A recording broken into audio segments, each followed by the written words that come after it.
Okay, I think that we are live. So Torah portion Pinchas, and that is how to pronounce it. I've been saying Pinchas. I've only just about got to the point where it kind of flows a bit more naturally to say Pinchas, but it actually turns out to be Pinchas when I read the Hebrew. You can see here that letter is the letter P, so that's a P. That is a chirik, so it's an I. Then it's Yod Nun, Y-N, so Peen instead of Pin, Chas. When I looked at the Torah portion, I saw that it was 5 chapters long, and I thought, wow, there's probably going to be quite a lot in this Torah portion. But actually, as it turns out, when I looked at what actually was in it, there's very, very little. There's a census is taken of the children of Israel. We find a bit more about the families in each of the tribes. So the people who descended from Jacob's 12 sons, we find out a little bit more about them. Then they're told you're going to divide up the land, or Moshe's told you're going to divide up the land by lot. We don't see that in this Torah portion. We see that next week. And then the daughters of Zelophehad, they come and ask for their inheritance because their father has died in the first generation, and there's no males to inherit. So they come and ask for their inheritance. At the end, Joshua is appointed as leader, which is a very short bit of text. And then in Numbers 28 and 29, it's the korbanot that are offered on each of the appointed times, and we went over that really recently in Achrei Mot, when I was looking at the spiritual sacrifices that would correlate with that. So there's only really the census, the appointment of Joshua as leader, and the daughters of Zelophehad in the entire Torah portion. And the first part kind of starts out by Yehovah saying that he's going to make a covenant with Pinchas, an everlasting covenant of peace with him. He'll have a covenant where he will be a priesthood, or covenant of priesthood with him. So from that, because Yehovah gives him that because of the zeal that he has for Yehovah, I'm going to look at an issue which has come up a number of times recently, an issue that has those same constituent components, the zeal for Yehovah resulting in a covenant being made, and that issue is the issue of circumcision. I've had somebody commenting on the what does the New Testament teach about circumcision video that we did a while back, and they had stuff to say and needed some things explaining to them. Also, Matt recently has realized that the circumcision that he performed on himself as a fantastic act of zeal for Yehovah is not actually biblical circumcision. So it's been an issue for Matt. There's some things that I want to cover for Matt. And of course, Matt and Abby are having a child soon. And it may well turn out to be a male child. So there are considerations in that. So the first part's going to be really quite a long part. It's going to be a comprehensive look at circumcision. The second part is going to be a really tiny part. I'm going to just read through the Torah portion, basically just those few basic things, the census, the daughters of Zelophehad, and then in the third part we're going to look at Joshua. We're going to take an in-depth look at Joshua as leader, and I'll make a little announcement that I find quite exciting, something for the near future. Okay, so for the first part then, we'll cover circumcision, but where we begin in the Torah portion, we begin at looking at Pinchas, as I say, and his zeal for Yehovah, which results in that Torah, in that covenant rather, being made with him. So Numbers 25 verse 10,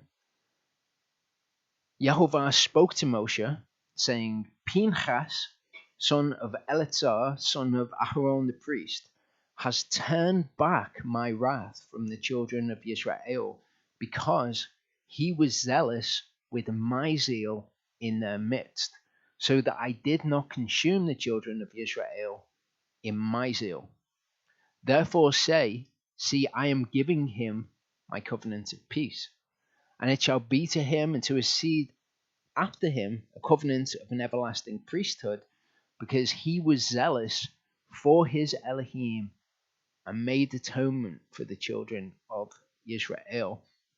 And of course, atonement is made by the shedding of blood. We read in the Psalms that when Yehovah brought plagues upon the people and they died around his dwelling place, it made atonement for them. Atonement brings a cleansing so that Yehovah can dwell in the midst of the children of Israel. Here, we're told that Pinchas, in his killing of Cosbi and Zimri in their fornication, actually made atonement.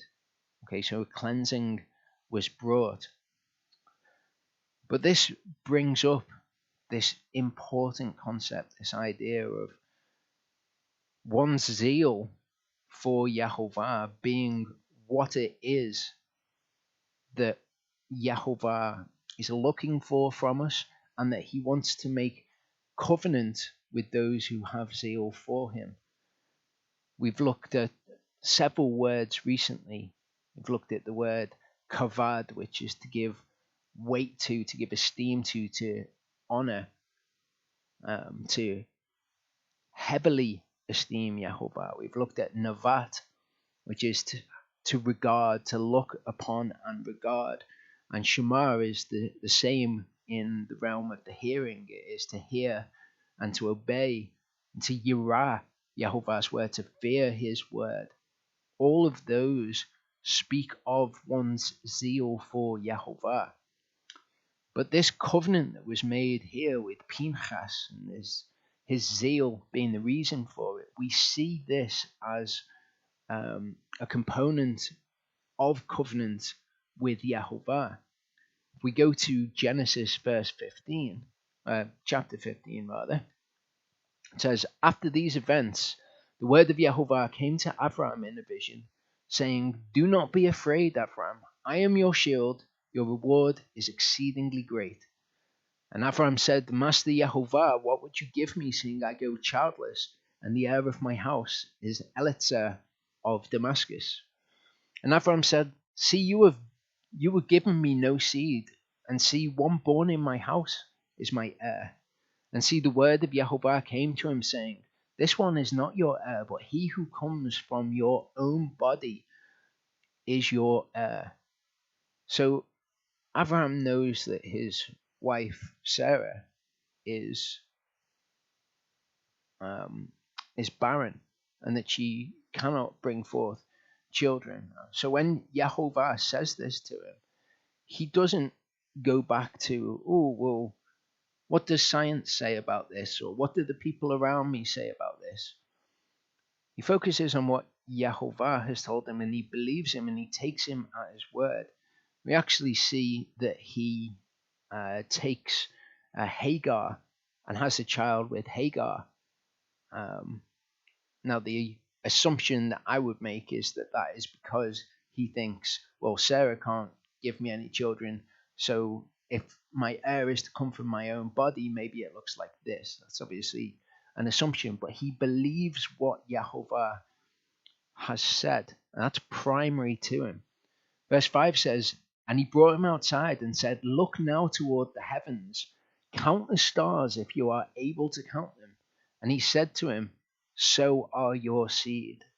Now that's an incredibly unlikely thing to happen. Abraham, if you think of the situation, the circumstances of Abraham's life. But when Yehovah says it, he believes it. He knows that it is true, and he acts upon that. Verse 6 says, and he believed in Yehovah, and he reckoned it to him for righteousness. And that's really important for us, because we've all sinned and fallen short of the glory of God. So if we were to seek to be declared righteous before Yehovah by the Torah, by the covenant made at Sinai, then no one would be justified or declared righteous by the Torah. Everyone would be declared to have done unrighteousnesses. So we all need to be justified and to be declared right before Yehovah by another means, by the means in which Abraham was declared righteous, and that was his belief in Yehovah. That when Yehovah said something, he believed it. Later in Genesis 17, and it came to be when Abraham was 99 years old. Okay, remember that, he's 99, he's almost 100 years old, that Yehovah appeared to Abraham and said to him, I am El Shaddai, walk before me and be perfect. Of course, the word perfect there is tamim. It means to be complete. Abraham was not perfect in his walk. None of us will be perfect in our walks. We can't look to Abraham and say, well, did Abraham do this particular action? Well, therefore, it is sin or it's not sin. But we know that Abraham walked before Yehovah and was complete because he followed his instructions. And if we sin, if we are to walk before him and be complete, if we sin, then we turn from that sin in true repentance, and we can be complete before Yehovah as Abraham was. And I give my covenant between me and you, and shall greatly increase you. Okay, so Abraham's been declared right before Yehovah by his belief, and here Yehovah is saying, I'm going to make a covenant between me and you and greatly increase you. And Yehovah reveals to Abraham again what he is going to do for him. He's made these promises to Abraham, but here he makes this part of a covenant. Abraham fell on his face, and Elohim spoke with him, saying, as for me, look, my covenant is with you, and you shall become a father of many nations. Okay, that the nations would be declared right before Yehovah by belief also. No longer is your name called Abraham, but your name shall be Abraham, because I shall make you a father of many nations. And I shall make you bear fruit exceedingly, and make nations of you, and kings shall come from you. So this is what's described as Abraham being told the gospel, or the good news, that the nations would be blessed in him, that his faith was reckoned to him for righteousness, as it would be for the nations, so that they could be declared right, and for those who physically came from Abraham's loins as well. And I shall establish my covenant between me and you and your seed after you in their generations for an everlasting covenant, to be Elohim to you and your seed after you. So this is amazing. This is a covenant that we get to be a part of. If we are Messiahs, then we are Abraham's seed, as we'll read in a little bit. So this covenant is directly between Yehovah, Abraham, and Abraham's seed. And Abraham's seed is Messiah. And we are part of Messiah's body. We are of Messiah and Abraham's seed as a result. So we get to be part of this everlasting covenant that was made with this man on the earth who believed what Yehovah said. And Yehovah chose him because of that. He followed what Yehovah said to do. He followed his teaching and his instructions, and whatever he was commanded by Yehovah, that he did. And I shall give to you and your seed after you the land of your sojournings, all the land of Canaan as an everlasting possession, and I shall be their Elohim. So this is the promise which is made to us. This is the promise of the inheritance. This is what our inheritance will be. The land of Canaan as an everlasting possession. And more than that, that Yahovah will be our Elohim. And Elohim said to Abraham, as for you, guard my covenant, you and your seed after you throughout their generations. So he says, this is what I'm going to do for you. This is the promise that I'm making to you.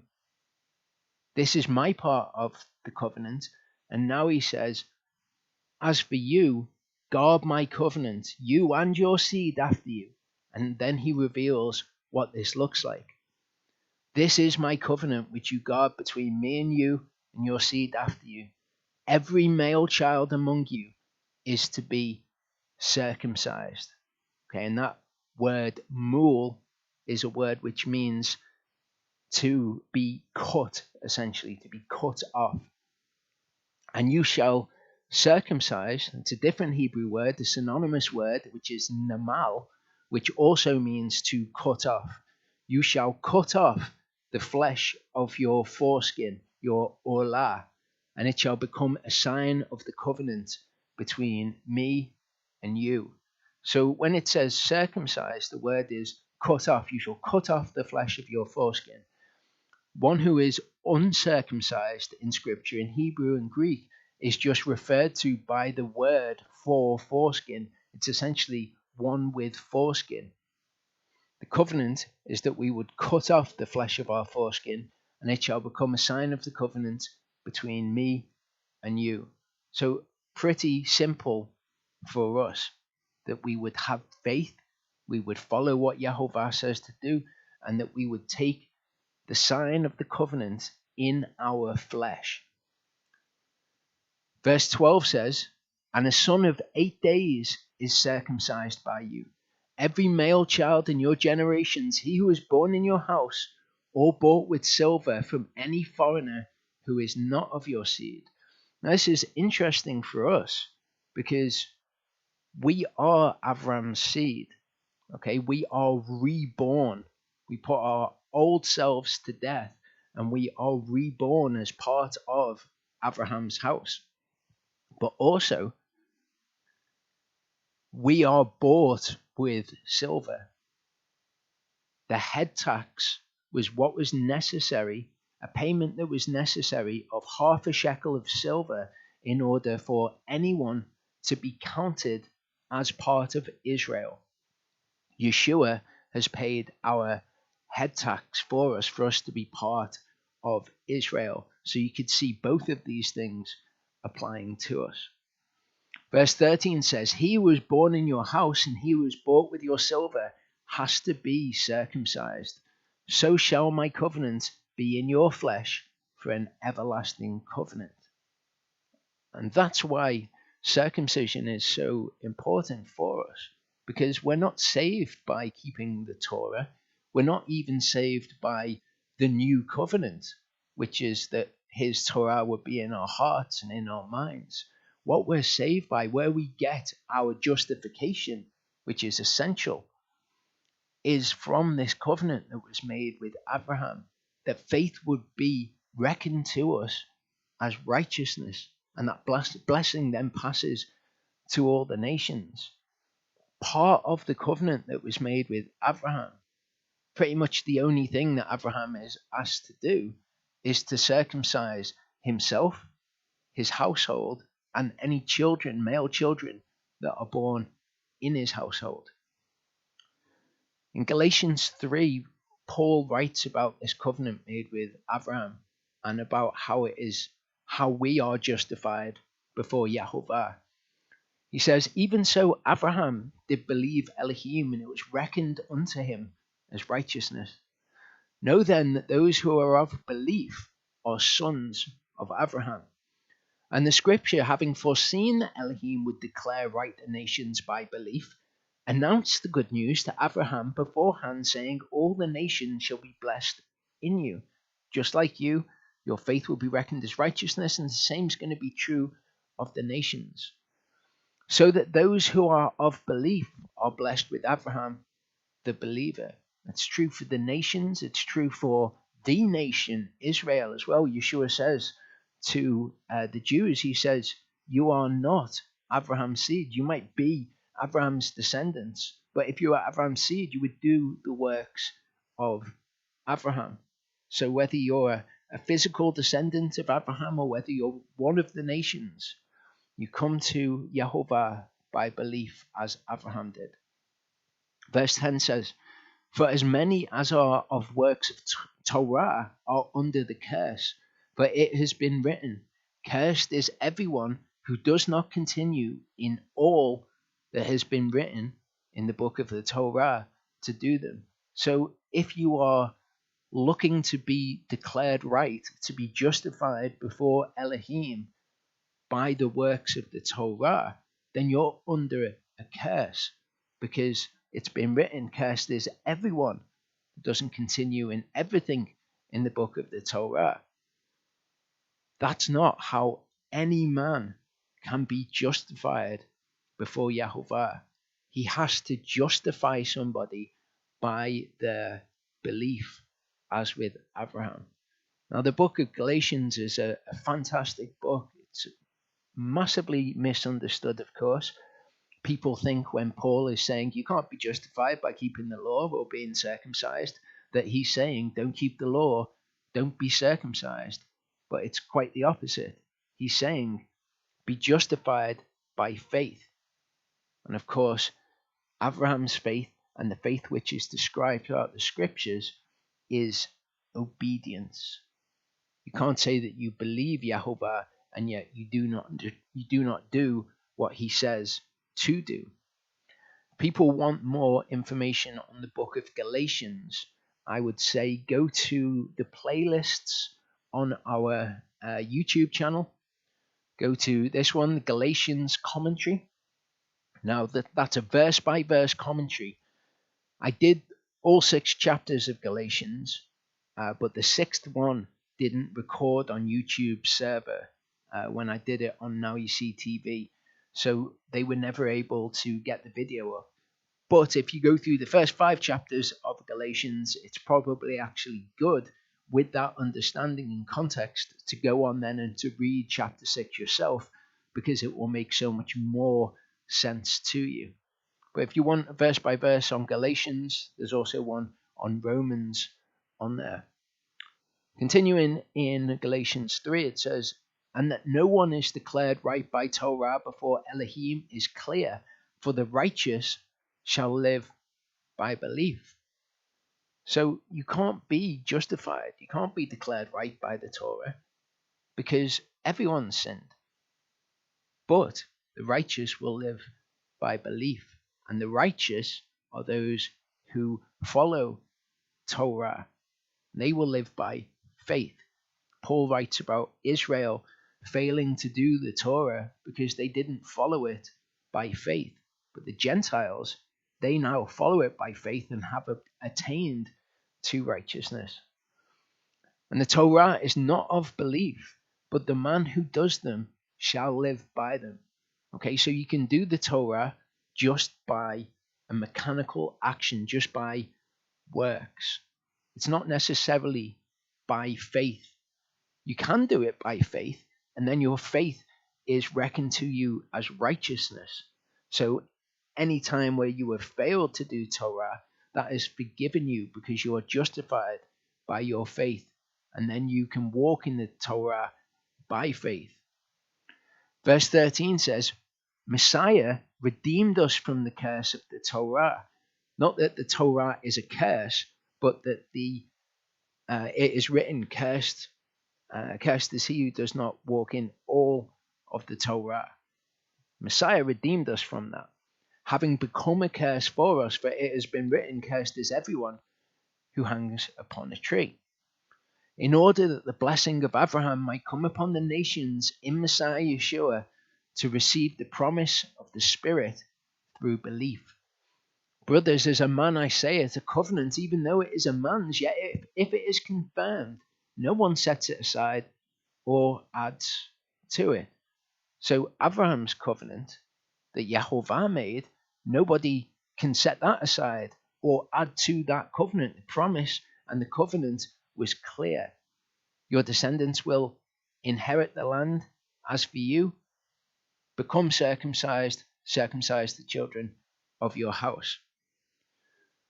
But the promises were spoken to Abraham and to his seed. He does not say, and to seeds as of many, but as of one, and to your seed, who is Messiah.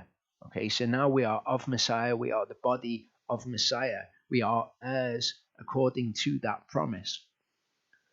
Verse 17 says, now this I say, Torah that came 430 years later does not annul a covenant previously confirmed by Elohim in Messiah, so as to do away with the promise.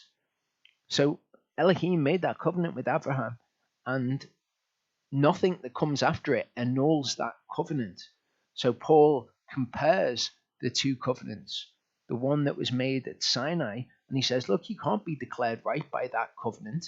That teaches you what righteousness is. That teaches you how to walk correctly before Elohim, but you're not going to be declared right by it, which is the error that the Galatians had fallen into. He says that the covenant previously confirmed by Elohim cannot be annulled by the Torah, so as to do away with a promise that Elohim has already made. Elohim is not a liar. Verse 18 says, for if the inheritance is by Torah, it is no longer by promise. So it's not by Torah, it's by promise. But Elohim gave it to Abraham through a promise. Why then the Torah? It was added because of transgressions until the seed should come to whom the promise was made. So the Torah was there to tell people right from wrong, so that those people who have faith in Yahovah can walk in what is right. We see the patriarchs committing many transgressions. The Torah was added to say, this is what is right, this is what is pleasing to me, this is what you as people of faith should be walking in, and this is what is wrong. And it was ordained through messengers in the hand of a mediator.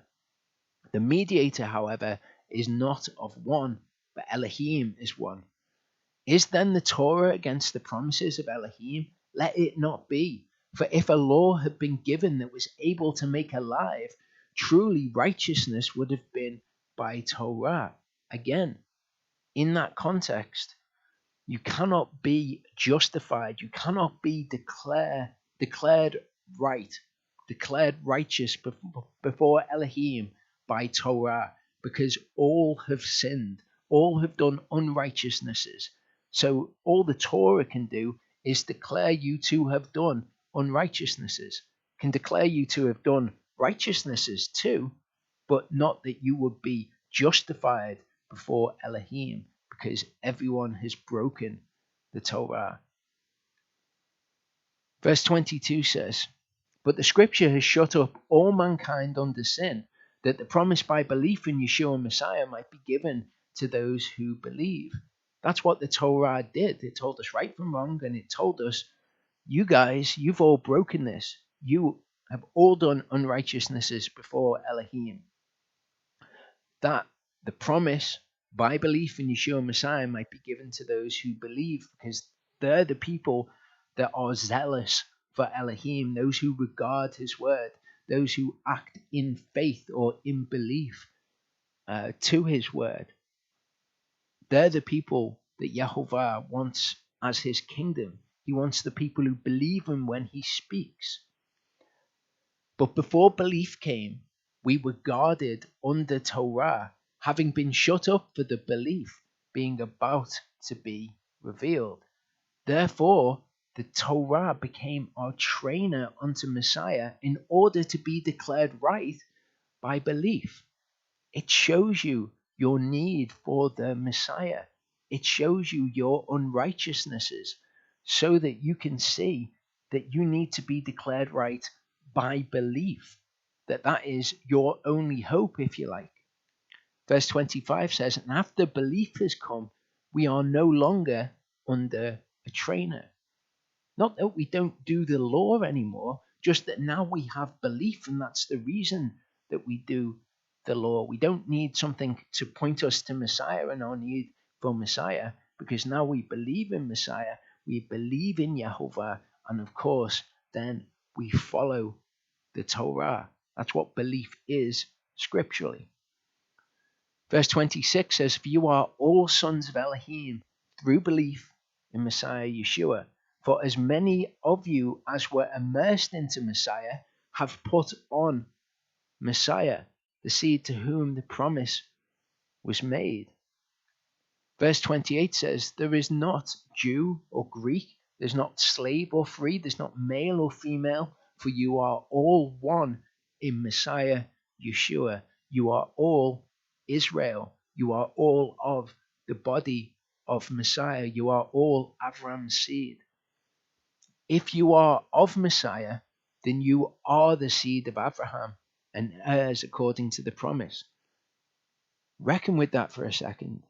If you're of Messiah, then that promise that was made to Abraham of the inheritance of the land, we are heirs of that promise, that incredible promise. Genesis 17:10-12 says, "This is my covenant which you guard between me and you and your seed after you.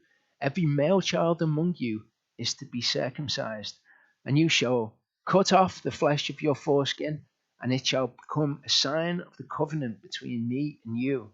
And a son of 8 days is circumcised by you, and every male child in your generations, he who is born in your house or bought with silver from any foreigner who is not of your seed." So this is what is required of us under the covenant. It's not how we're saved.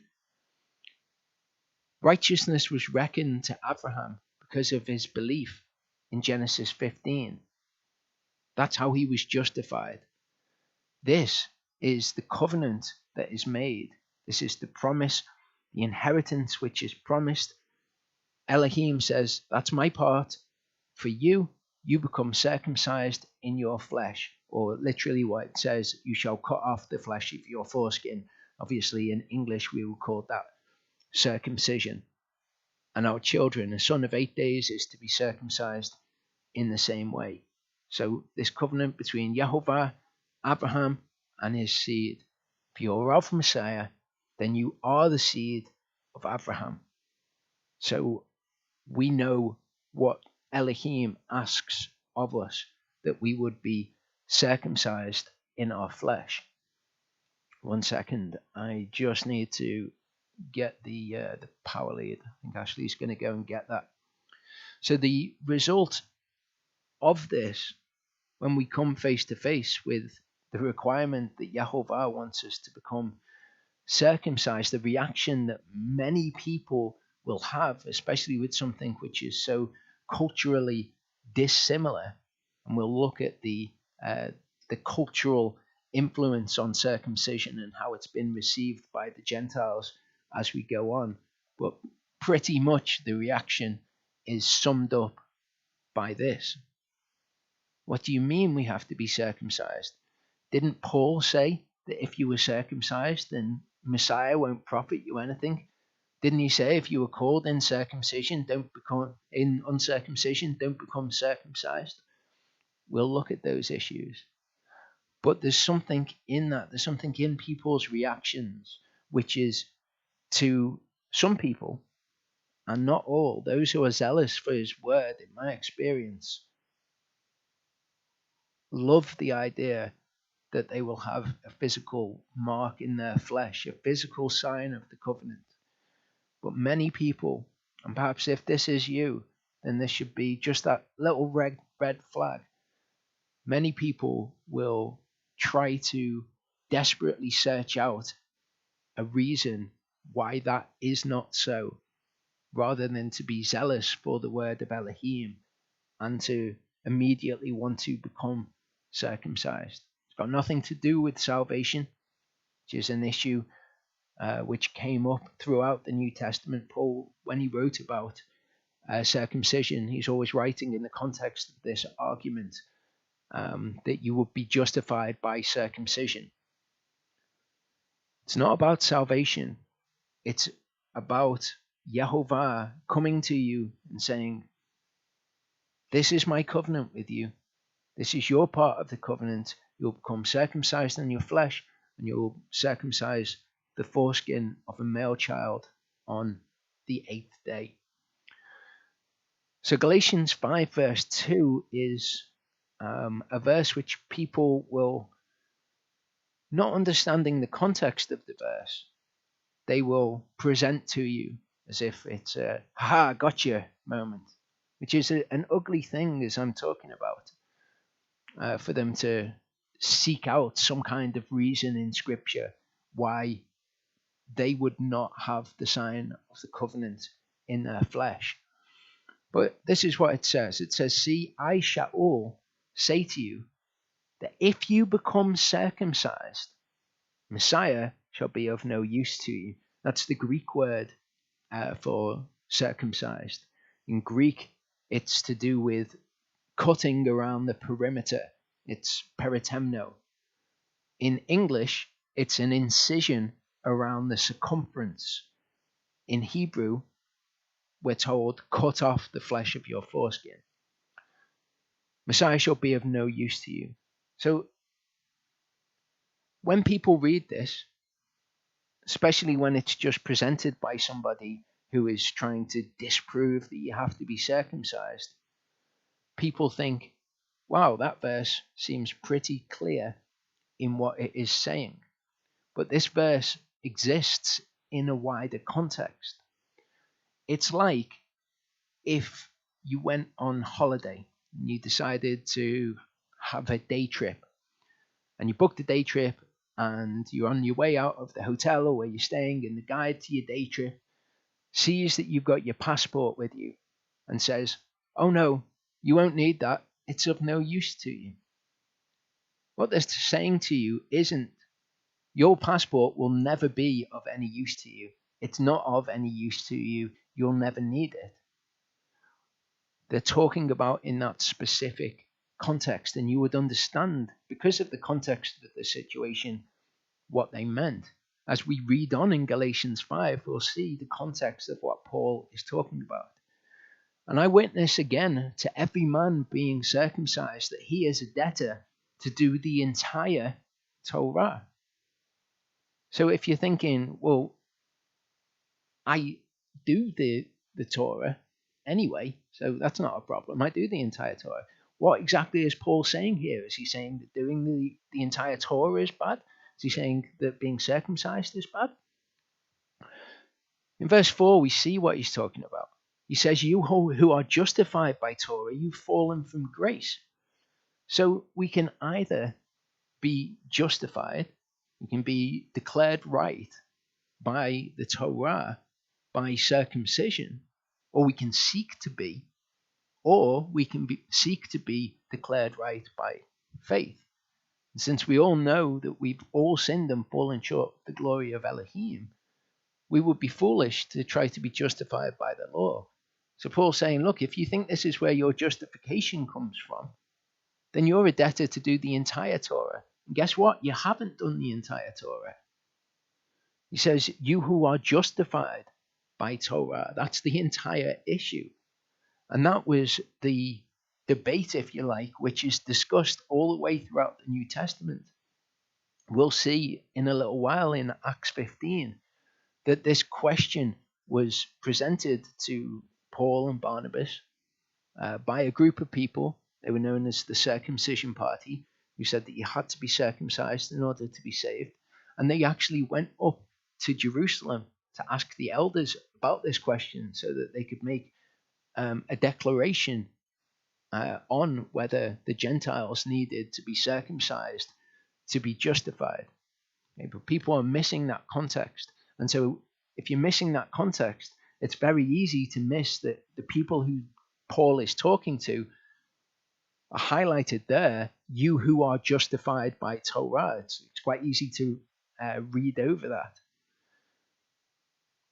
If we go on in Galatians 5, Paul actually says for himself, and I, brothers, if I still proclaim circumcision, why am I still persecuted?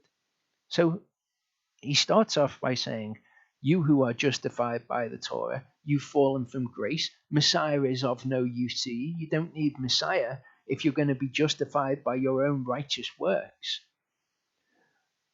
But he qualifies this by saying, and listen, if I still proclaim circumcision, why am I still persecuted? And we'll see that Paul does indeed not only believe in circumcision, but he actually performs a circumcision on Timothy himself. So Paul tells us very clearly that he still proclaims circumcision, but he tells us very clearly that that is not the means by which we are justified. And if we seek to be justified by circumcision, Messiah profits us nothing. So the debate we see mentioned in Acts 15, 1-5, it says, and certain men came down from Yehudah and were teaching the brothers, unless you are circumcised according to the practice of Moshe, you are unable to be saved. So that's the whole issue, being justified by circumcision, by following the law. Circumcision following the law, great. Paul still proclaims that. But don't seek to be justified by them, because then Messiah has become of no profit to you. So unless you're circumcised according to the practice of Moshe, you're unable to be saved. So when Shaul and Barnabas, Paul and Barnabas, had no small dissension and dispute with them, they arranged for Shaul and Barnabas and certain others of them to go up to Jerusalem to the apostles and elders about this question. So they said you have to be circumcised to be saved. Paul and Barnabas said, no way, we're going to go up. It mentions certain others of them. We'll see when we get to Galatians 2 that includes Titus to go up to Jerusalem. So being sent on their way by the assembly, they passed through Phoenicia and Shomeron, relating the conversion of the Gentiles, and they were causing great joy to all the brothers. So this is what they were doing. They were saying what was happening among the Gentiles. And having arrived in Jerusalem, they were received by the assembly and the apostles and the elders, and they reported all that Elohim had done with them. And some of the believers who belonged to the sect of the Pharisees rose up, saying, it is necessary to circumcise them and to command them to keep the Torah of Moshe. So this was common belief. This was a common debate of the time. That's actually why they're going up to Jerusalem, to find the answer to that question, or they know the answer to that question. They want the council to make a proclamation on this. In Galatians 2, we see this event being spoken of too. It says, then after 14 years, I again went to Jerusalem with Barnabas. Okay, so Shaul and Barnabas went up to Jerusalem with certain others. They took Titus along too. What were they going up for? They were going up to see whether you had to be circumcised according to the practice of Moshe in order to be saved. And I went up by revelation and laid before them the good news which I proclaim among the Gentiles. So this is what they were doing on the way, as we were told in Acts 15. But separately to those who were esteemed, lest somehow I run or had run in vain. But not even Titus, who was with me, though a Greek, was compelled to be circumcised. So does that mean that Titus rejected circumcision? Of course not. What it is saying is that this debate, you have to be circumcised to be saved, not even Titus was compelled. What does it mean by compelled? By that argument. Not even Titus, even though he was a Greek, was compelled by the argument to be circumcised. But as for the false brothers, sneakingly brought in, who sneaked in to spy out our freedom which we have in Messiah Yeshua in order to enslave us, so to these rather we did not yield in circumcision, not even subjection rather, which would be circumcision, not even for an hour, so that the truth of the good news remains with you. So this was the debate. This is what was happening. Titus, who was with them, was not compelled to be circumcised. What they were trying to do is they were trying to take them from the promise which was made to Abraham, that faith would be accounted, or belief would be accounted as righteousness, and instead they were saying, no, if you want to be declared righteous, you've got to be circumcised, and you've got to follow all of the Torah and then be declared righteous before Elohim by your works rather than by your belief. Not that you wouldn't get circumcised, not that you wouldn't follow the Torah, just that you're not doing that to be saved. You're doing it as an outgrowth of your belief.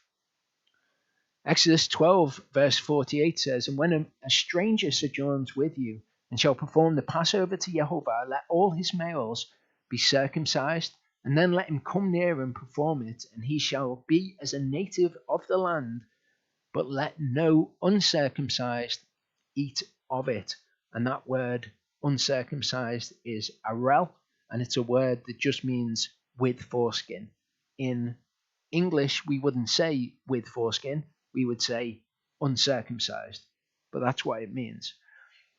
Now, the guy that was commenting on the "What does the New Testament teach about circumcision" video, he was saying that this was part of the debate, that Yeshua is our Passover lamb. So people were saying that in order to partake of the Passover lamb, you had to be physically circumcised. Otherwise, Yeshua being the Passover lamb didn't profit you at all. And that may well be the case. It seems in Paul's writings, he's focusing on the idea that people were saying you had to be circumcised and do the Torah for salvation rather than by faith. That's the part of the debate that he focuses on. But this may well have been a part of the debate as well. What people are missing in this is that there is not just the earthly tabernacle, there's also the heavenly tabernacle. Yeshua was sacrificed, his sacrifice was accepted on the altar of the heavenly tabernacle. The earthly tabernacle, as we'll see, is for the flesh.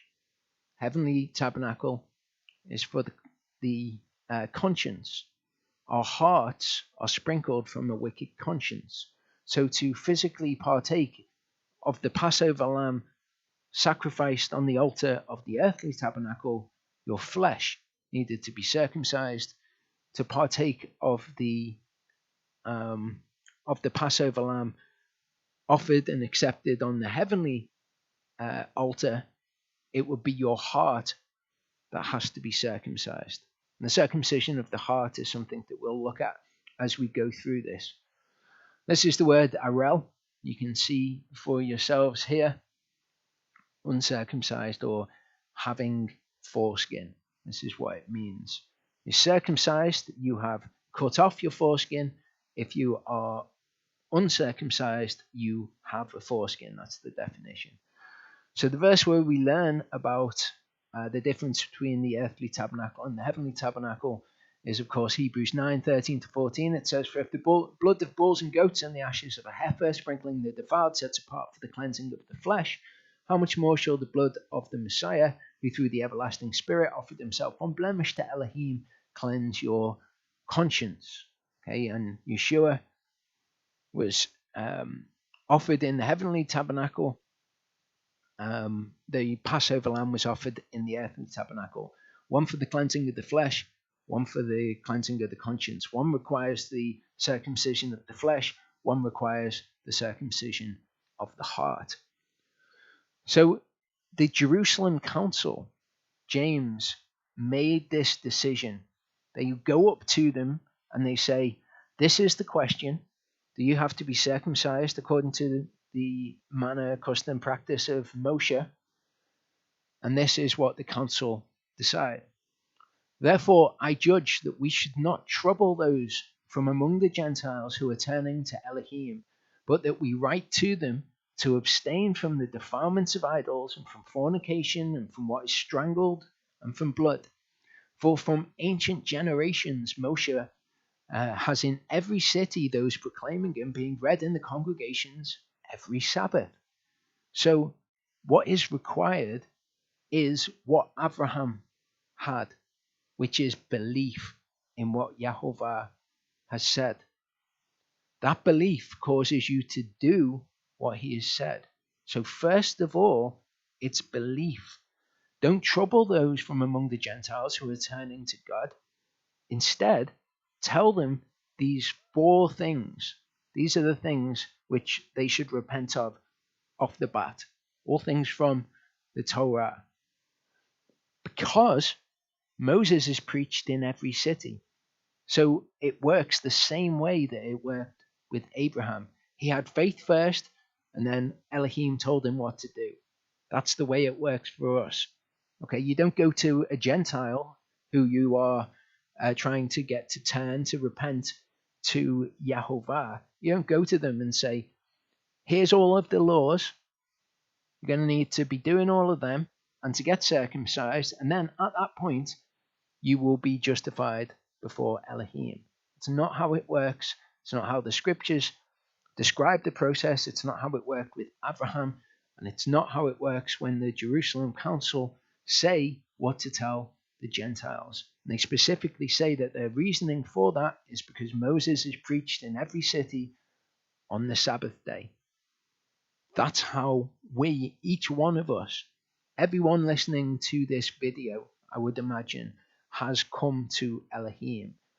First of all, you had belief in Elohim, and then you have slowly learned what is required of you, possibly culminating today in you realizing what is required of you is that you would take the sign of the covenant by which you are saved in your flesh. In Acts 16, so right after that decision of the Jerusalem Council, which Paul and Timothy take to them, we see this event. It says, and he came to Derbe and Lystra, and see, a certain disciple was there, named Timothy, the son of a certain Yehudite woman, Jewish woman who believed, but his father was Greek. So this is Paul. He comes to Derbe and Lystra, and he finds Timothy there, who was well spoken of by the brothers who are at Lystra and Iconium. So he is a disciple. He is somebody who has come to Yahovah by faith. And we see this. Shaul wished to have this one go with him, and he took him and circumcised him because of the Jews who were in those places, for they all knew that his father was Greek. And that's the part that people will focus on when they're listening to this. They'll say, see, look, he only circumcised him because of the Jews, and you know the Jews like circumcision, so Paul circumcised him because of that. That very much is an insult to Paul.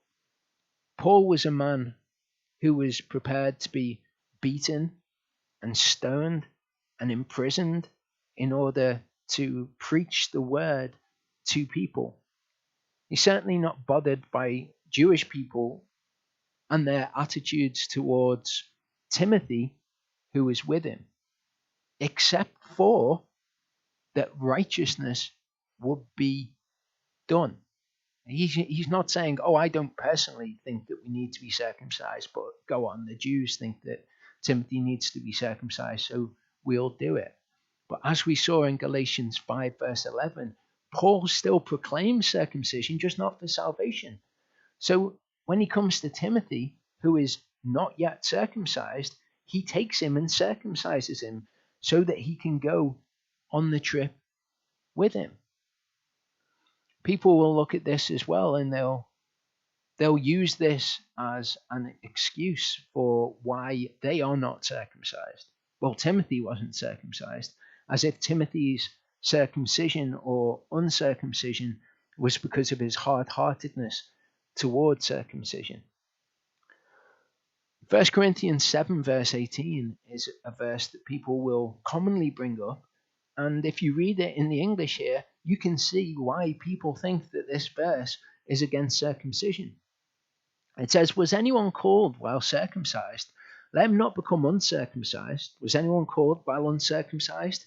Let him not be circumcised. Again, was anyone called while uncircumcised?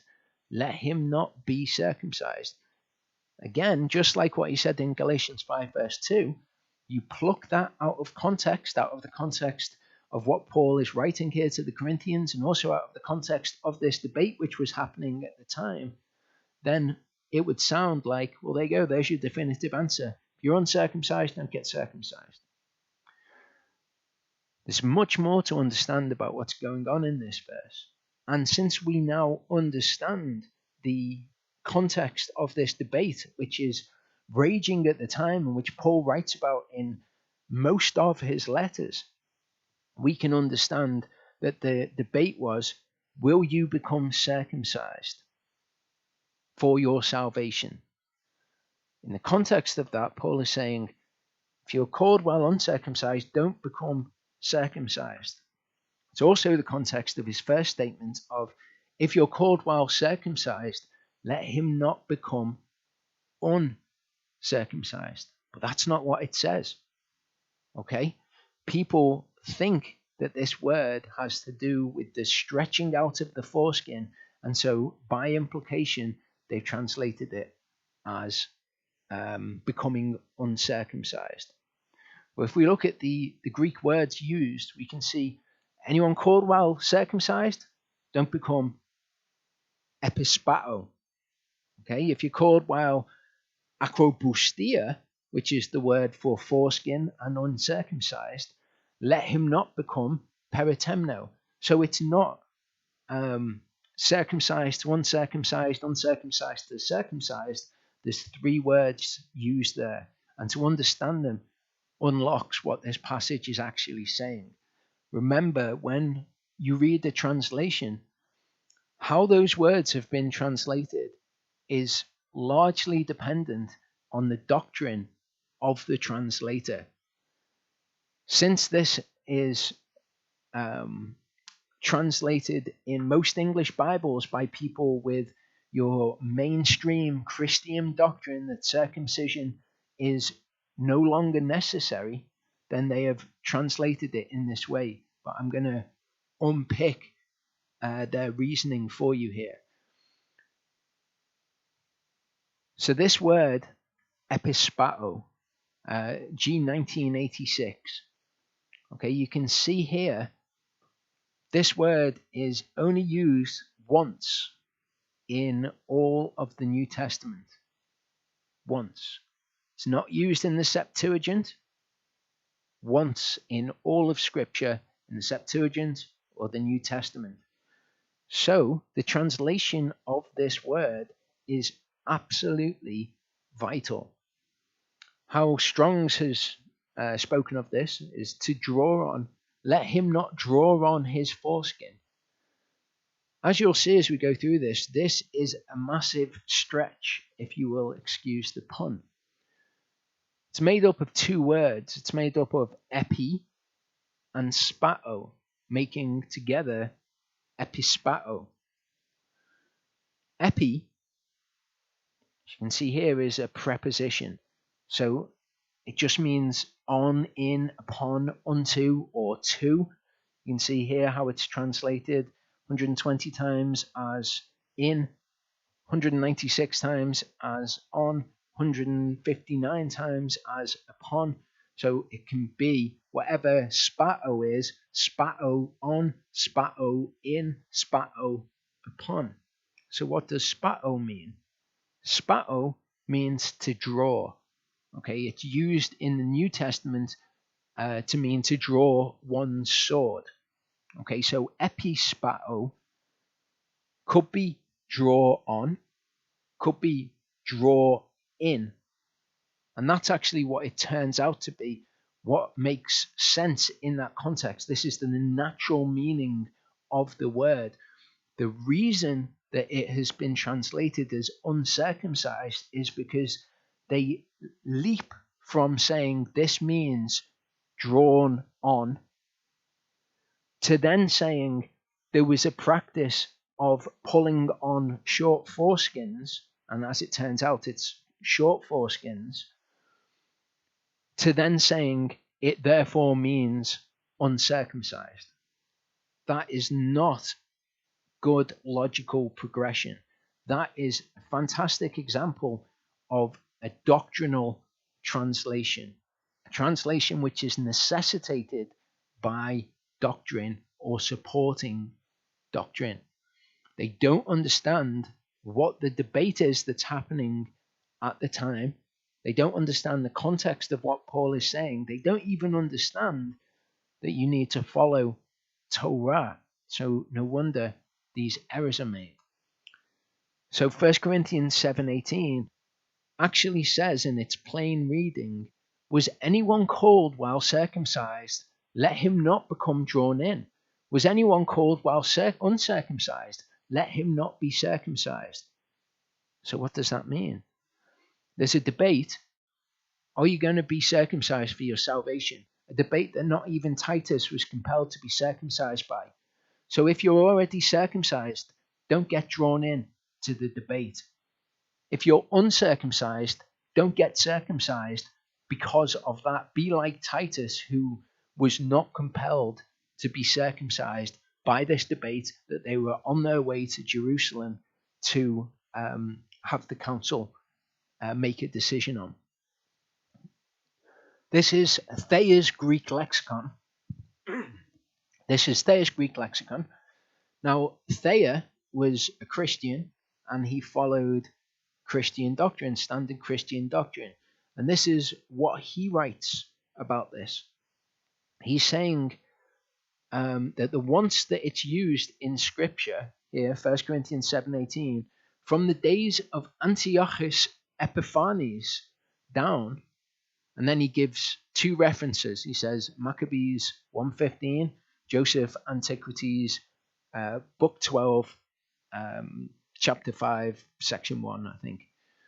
There have been Jews who, in order to conceal from heathen persecutors or scoffers the external sign of their nationality, in other words, their circumcision, sought artificially to compel nature to reproduce the pupus, that's the foreskin, by extending or drawing forward with an iron instrument or a wooden instrument called the fibula, the remnant of it still left, so as to cover the glands. Now, as it turns out, this is actually incorrect. This procedure was used on people who had a short foreskin, because it was called infibulation. Those with the short foreskin, in that culture, the Greek and Roman culture, were looked down upon and they were mocked. As you can see here, heathen persecutors or scoffers. This was something that if you went to a Greek gymnasium or you went to a Roman bath, this was something that you would be scorned for. And there are many writings, historical writings, which verify this. So the Jews who wanted to become a part of Greek culture or Roman culture, they would seek to hide the fact that they were circumcised in order to avoid shame. Now, usually when you read Thayer's, he's going to give you references where that word, epispao, is used to mean drawn forward in order to cover the glands. But that's not what he does in this case. In this case, he's giving historical references which allude to the practice itself, rather than that word ever having been used to mean that. It has never been used to mean that. And I searched extensively to find an example. The one time you'll find this word used and presumed to mean that is the New Testament in 1 Corinthians 7:18. The word, its natural meaning is drawn in, and that is an understanding which makes perfect sense according to everything else that Paul wrote. The debate which was commonly wrote about in the New Testament makes perfect sense. When people don't have that context, this is the conclusion that Thayer, Christian, has come to. So let's look at those sources which he is saying, which he's putting forward to suggest that epispao means drawing the foreskin, drawing on the foreskin. It's not even a phrase that it would sound natural to say. It means drawing on the foreskin, and it's this historical practice. So, first of all, let's look at Josephus' Antiquities. The sons of Tobias took the part of Menelaus, but the greater part of the people assisted Jason. And by that means, Menelaus and the sons of Tobias were distressed and retired to Antiochus and informed him that they were desirous to leave the laws of their country and the Jewish way of living according to them, and to follow the king's laws, to follow Antiochus's laws and the Grecian way of living. Wherefore they desired his permission to build them a gymnasium at Jerusalem. And when he had given them leave, they also hid the circumcision of their genitals, that even when they were naked, they might appear to be Greeks. Accordingly, they left off all the customs that belonged to their own country and imitated the practices of the other nations. So what this doesn't do is use the word epispato to refer to this practice.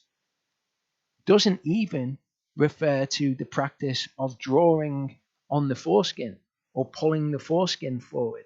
It says that they desired to hide their circumcision. And as we'll see, the way that this was done is not just by infibulation, but also by a process with a similar name to epispato called epispasm. Okay, and we'll get on to that as we go through. In Maccabees, it says they built a gymnasium in Jerusalem according to the custom of the Greeks, and they made for themselves foreskins. Okay, they made for themselves foreskins. As we'll see, epispasm is actually an operation that would make a man wince, that actually did make a foreskin for him. Infibulation, maybe if you were talking about drawing a short foreskin forward, you could refer to it as making a foreskin for yourself. But actually, it doesn't matter, because Thea is just drawing on historical references to a practice in order to justify saying that this word refers to that practice without any historical support for that assumption. Read a lot of weird things this week. This is the University of Mississippi Undergraduate Research Journal, Volume 2, Circumcision in Hellenistic Judaism. Hellenistic Judaism is kind of Judaism with Greek influence. As we've seen, the Jews wanted to go to the gymnasiums or go to the Roman baths in some cases. They wanted to hide their circumcision. They wanted to make foreskins for themselves so that they could build a gymnasium in Jerusalem. But this is reverse circumcision in Hellenistic Judaism. So how does a person make for oneself a foreskin? There are two procedures in the ancient world designed to undo circumcision. As it happens, there are actually more than two, but this will suffice for the purposes of what we need to know. Infibulation and epispasm. Infibulation, according to Celsus, the first century medical author, involved drawing the skin around the penis to cover the glands, fastening it with a fibula or twine. So that was done when somebody had a short foreskin. You would draw the foreskin forward, and then you would put like a little pin through it so that it covered the glands. That was what was particularly repulsive to the Romans and the Greeks. It was the exposing of the glands. It was a big cultural no-no. Fastening it with a fibula or twine. Epispasm, which is often called the Cadillac of corrective surgeries, is the most effective procedure known to undo circumcision. And indeed it is. It's not what I would ever opt for, though. It says epispasm was a challenging operation. The surgeon would cut the skin on the shaft of the penis, pull it forward to cover the glands, and dress it carefully so that the skin would attach itself to the glands, leaving a foreskin. Bear in mind that this operation was practiced without anesthesia. Though Celsus promises that the operation was not so very painful, I think that maybe he had a different perspective on medical procedures like amputations and things, but sounds like a pretty horrific procedure to me. Then the person who's writing this paper says, there simply is not enough data to state whether First Maccabees refers to either infibulation or epispasm. It is possible that Hellenistic Jews were practicing both infibulation and epispasm. I think it's pretty obvious that it's talking about making a foreskin for yourself, which is epispasm. But even if it's talking about this process, which was used for short foreskins, even if it is, it makes no difference. That doesn't mean that the word epispato necessarily is referring to that practice. Okay, so I was actually looking when I came across this for literary evidence of epispato, and I came across literary evidence for epispasm. It contained some interesting information. Okay, let's start here. However, fresh assessments of the evidence suggest that the practice of epispasm prevailed throughout the Hellenistic and Roman ages and attained a plateau in popularity in the 1st century CE. Since an allusion to epispasm does not necessarily refer to the Antiochene period, reference to epispasm does not fix the date of an ancient Jewish work.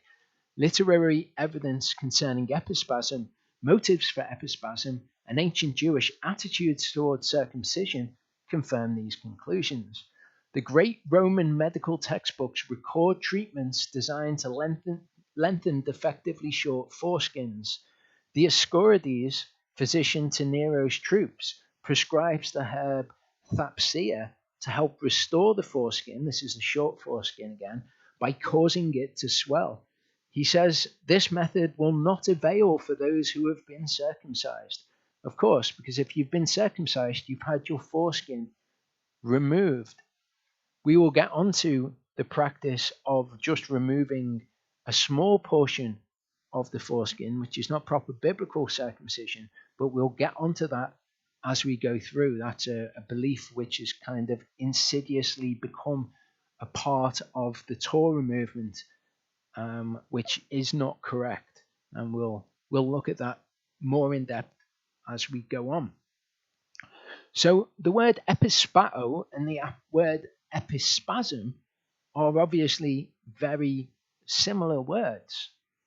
Okay, epispasm is obviously different to epispato. You wouldn't want to confuse them. Okay, just like in English, you wouldn't want to confuse circumscribing your penis with circumcising your penis. Sounds similar, very, very different procedures. Epispasm comes from the Greek epispasmos. Okay, sounds similar to epispato, but spato means draw. Here we can see the spasmos means spasm or convulsion. So it would mean in spasm or in convulsion, which I would suggest is probably a very apt name for slicing through the skin on the shaft of your penis and pulling it forward to make a new foreskin. So these are very, very different practices. If you wanted to refer to somebody becoming uncircumcised, you would refer to the process of epispasmos, not the process of infibulation via rather the word epispato. That's just huge leaps, huge unjustified leaps that there is no evidence for. The other historical work that Thayer referred to was this, but as you can see, it's quite pricey to get hold of this, and all this work actually shows is the historical practice. It doesn't use the word epispato to mean this practice. And this guy who wrote this book, Johannes Buxtorf, is actually a very interesting guy. He was once arrested for being at a circumcision. He was a Christian, and at the time, Judaism and Jewish practices were very frowned upon. If you kept the Sabbath, it was illegal after Constantine, for example. Circumcision was frowned upon. A Christian in the town where he was from, going to a Jewish circumcision was something that he could face prosecution for. He said that he did it to strengthen his faith against the abhorrent practice of circumcision. But this is another historical reference to this practice of drawing the foreskin. When somebody has a short foreskin, that doesn't mean that epispato is referring to that practice. It's not naturally how you would refer to that practice in Greek anyway. So back to 1 Corinthians 7:18. Was anyone called while circumcised? Let him not be drawn in. What epispato actually means. Was anyone called while uncircumcised, or with foreskin, akrobustia? Let him not be circumcised. Why? It was because of that argument that was being made. You have to be circumcised for justification. And we see this by what Paul writes in verse 19. He says, the circumcision is nothing. The foreskin, the akrobustia, is nothing. But the guarding of the commands of Elohim does matter. This is the argument that Paul repeatedly advances every time. It's not about whether you have a foreskin or whether you don't have a foreskin. What matters is whether you are doing it to keep the commands of Elohim. Abraham was uncircumcised when he was justified before Elohim, but he circumcised himself because of his faith. So it's not that you're uncircumcised. That makes no difference. Abraham was uncircumcised. It's not that you're circumcised. That makes no difference. What makes a difference is whether you have faith and keep the commands of Elohim. So if you're circumcised, don't become drawn into this argument. Circumcision's nothing, uncircumcision's nothing. It's about your faith. If you're uncircumcised, don't become circumcised because of this, because the circumcision means nothing. The uncircumcision means nothing. It's about whether or not you're keeping the commands of Elohim. In Leviticus 12:1-3, we have part of the covenant made with Abraham codified into law. Yehovah spoke to Moshe, saying, speak to the children of Israel, saying, when a woman is conceived and has given birth to a male child, she shall be unclean 7 days, as in the days of her monthly separation she is unclean, so she cannot enter into the temple. On the 8th day, the flesh of his foreskin is circumcised. Okay? So, for us, if people are listening to this video now and you are uncircumcised, it is not sin for you to not be circumcised. Okay? But if you have a male son of 8 days old and you do not circumcise them, that is sin. The point at which it becomes sin to not be circumcised is if you find out, you've got faith, you've got belief in Elohim, that's how you're justified before him, then you find out the part of the covenant is that you would receive the sign of the covenant in your flesh, and at that point you say, no, I'm not doing it, because that is unbelief. And anything that is not done in faith is sin. Okay, so at that point it would become sin, the refusal. Okay, but just being uncircumcised and either intending in the future to become circumcised or just being unaware that that is a part of what Yehovah asks of his people, that is not sin. But it absolutely is sin to not circumcise your child, your male child, on the 8th day. Paul explains how all of this works beautifully with allusion to Abraham in Romans chapter 4. He says, Is this blessing then upon the circumcised only, or also upon the uncircumcised, or the acrobustia, those with foreskin? For we affirm, belief was reckoned unto Abraham for righteousness. Okay? Was that when he was circumcised or when he wasn't? How then was it reckoned? Being in circumcision or in uncircumcision? Not in circumcision, but in uncircumcision. So belief can be reckoned to somebody as righteousness when they are uncircumcised. Their circumcision isn't like something which has some kind of, for want of a better word, a magical effect on somebody. That's not the case. The circumcision itself is nothing. What is the deciding factor is whether or not you have faith, whether or not your heart is circumcised. Because if your heart is circumcised, just like Abraham, you will take the sign of the covenant by which you are justified. And he received the sign of circumcision, a seal of the righteousness of the belief, while in uncircumcision. So he had that righteousness in uncircumcision that came from his belief. But he received that sign of circumcision as a seal of the righteousness of the belief that he had while he was uncircumcised. For him to be a father of all those believing through uncircumcision. So he is spiritual father to those, or a progenitor perhaps, to those who believe even though they're uncircumcised. For righteousness to be reckoned to them also. Because when I believed, when I was uncircumcised as well. So Abraham was a progenitor of me, somebody who believed even though he was uncircumcised. And the father of circumcision to those who not only are of the circumcision, so those who are circumcised at birth, the circumcision was a term used to refer to the Jews, but who also walk in the steps of belief which our father had in uncircumcision. So he says Abraham is a father of circumcision.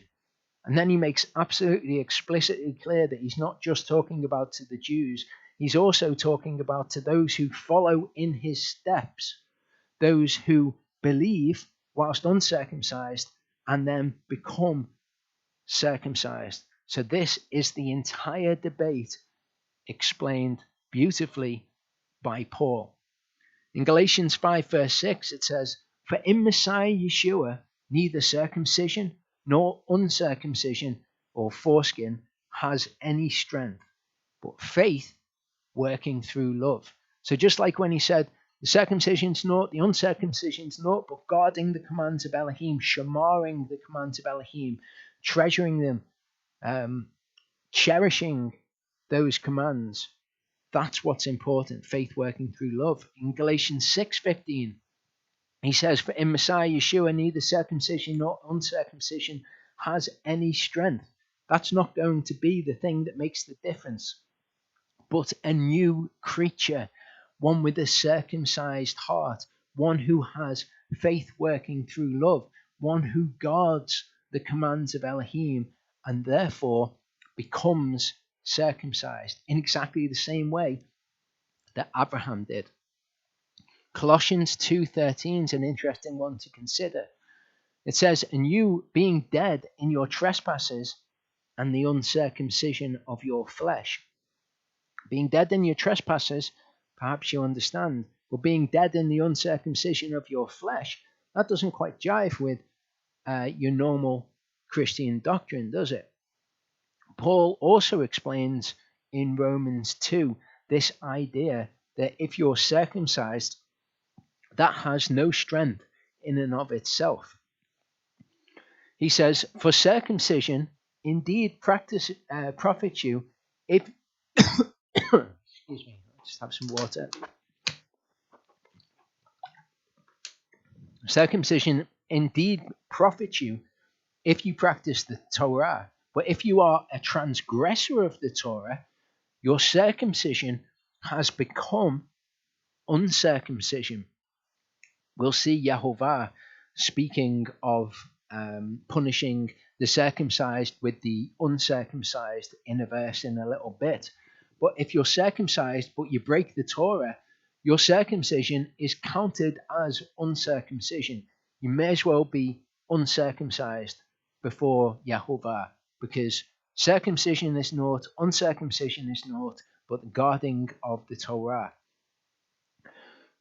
So if an uncircumcised one with foreskin, literally one with acrobustia, watches over the righteousnesses of the Torah, shall not his uncircumcision be reckoned as circumcision?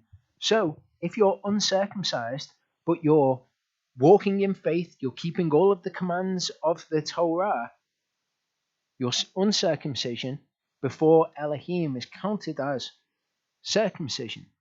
That doesn't mean you don't need to become circumcised, because at that point you are then not walking in faith, not keeping the commands, not guarding the covenant with Elohim.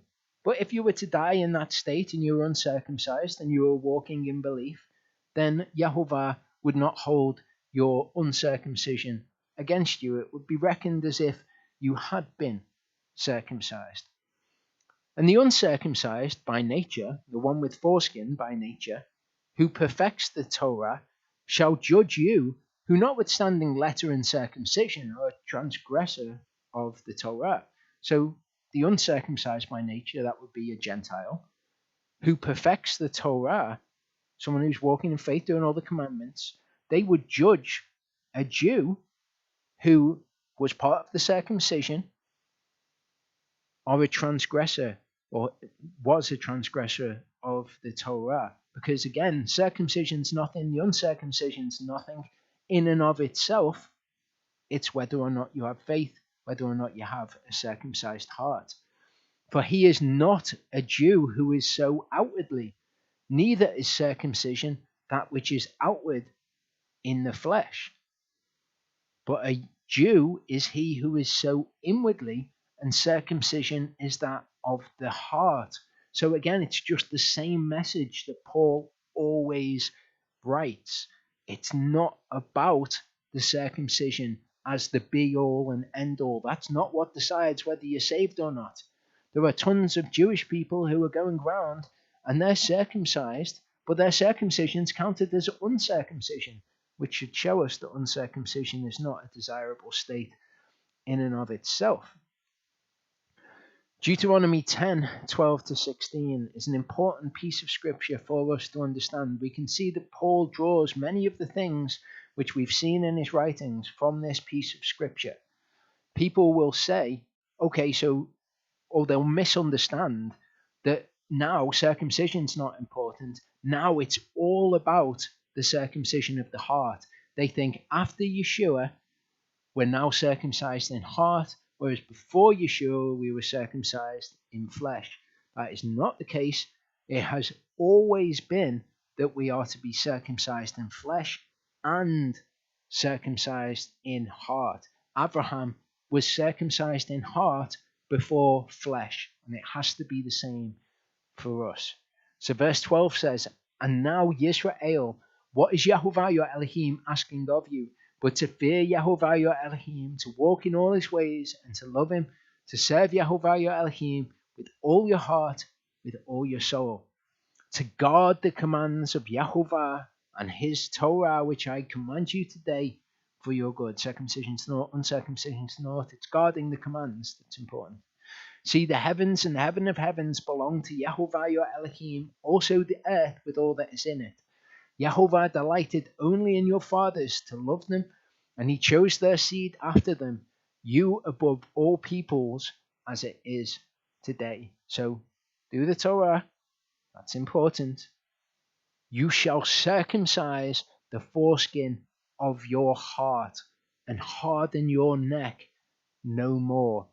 Okay, to be uncircumcised in heart or uncircumcised in ear is to not be submitted to Yahovah, to not have faith or belief in Yahovah and his word. Just like we are required to be circumcised in heart, they were too. And that's the thing which is of primary importance, but it's not the thing which is the only important thing. In Jeremiah 4, verse 4, It says, circumcise yourselves unto Yahovah and take away the foreskins of your hearts. Just like you would circumcise yourself and remove the foreskin of your penis, you would take away the foreskin from your heart. Jeremiah 6:10, to whom shall I speak and give warning so that they hear? See, their ear is uncircumcised. That's that word arel, with foreskin, one with foreskin. Their ear is one with foreskin, is what that says. And they are unable to listen. See, the word of Yahovah is a reproach to them. They do not delight in it. They're not zealous for it. This is speaking of, or it speaks to, those people who hear that they're to be circumcised and they don't like it. They take no delight in that. The word of Yahovah is in fact a reproach to them because it's declaring that they are not in a correct position with Yahovah, that Yahovah would require something of them. Not the first time you hear it, but when you know that and you then refuse to become circumcised after that point, and you start making excuses like, well, Timothy wasn't circumcised until Paul circumcised him, and all the excuses come out. It's because one's heart is not circumcised. For somebody in that position, in fact, it wouldn't make any difference whether they got circumcised in the flesh or not. If they're uncircumcised in heart, that's the thing of primary importance. Circumcision is nothing and uncircumcision is nothing.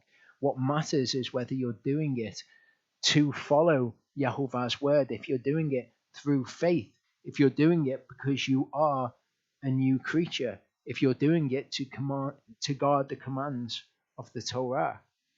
Acts 7 verse 51 says, you stiff-necked and uncircumcised in heart and ears. And that word's a very interesting word.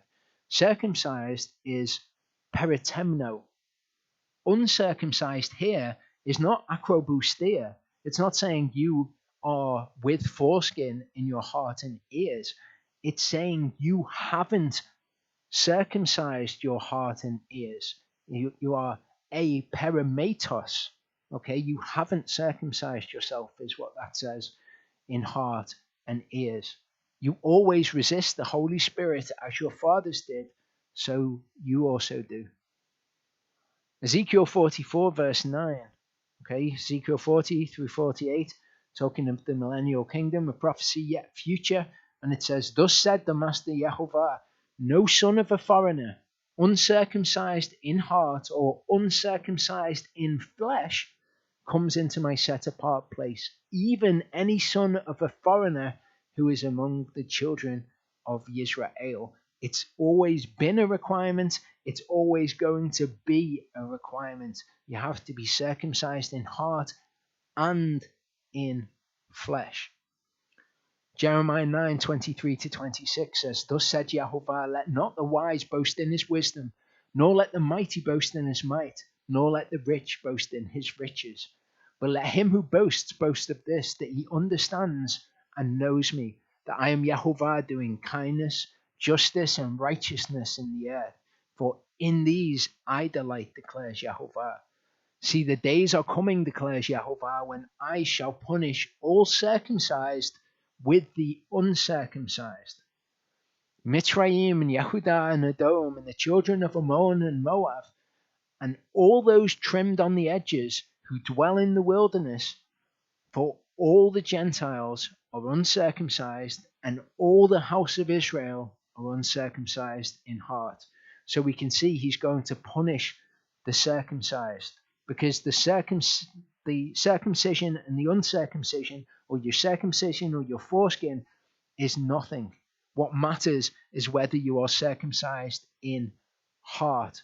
And of course, being circumcised in heart, you then become circumcised in flesh, just like Abraham. Okay, so this is that reverse circumcision in Hellenistic Judaism again. I've included this because I want to address the idea that the secular world, atheists, the progressive left-wing world is launching currently a huge attack on the word of Elohim through attacking the process of circumcision. And I want you to be able to see how people in academia, secular atheistic people in academia, how they objectively view these things because they do not believe the word to be true. It says, although it is likely that Judeans inherited circumcision from other people groups, is it? In the wider Near East, Judean circumcision in the Hellenistic era had several distinct features. Uniquely Jewish texts, or Judaite texts, command the forced circumcision of all males while they are still infants. Genesis 17:12.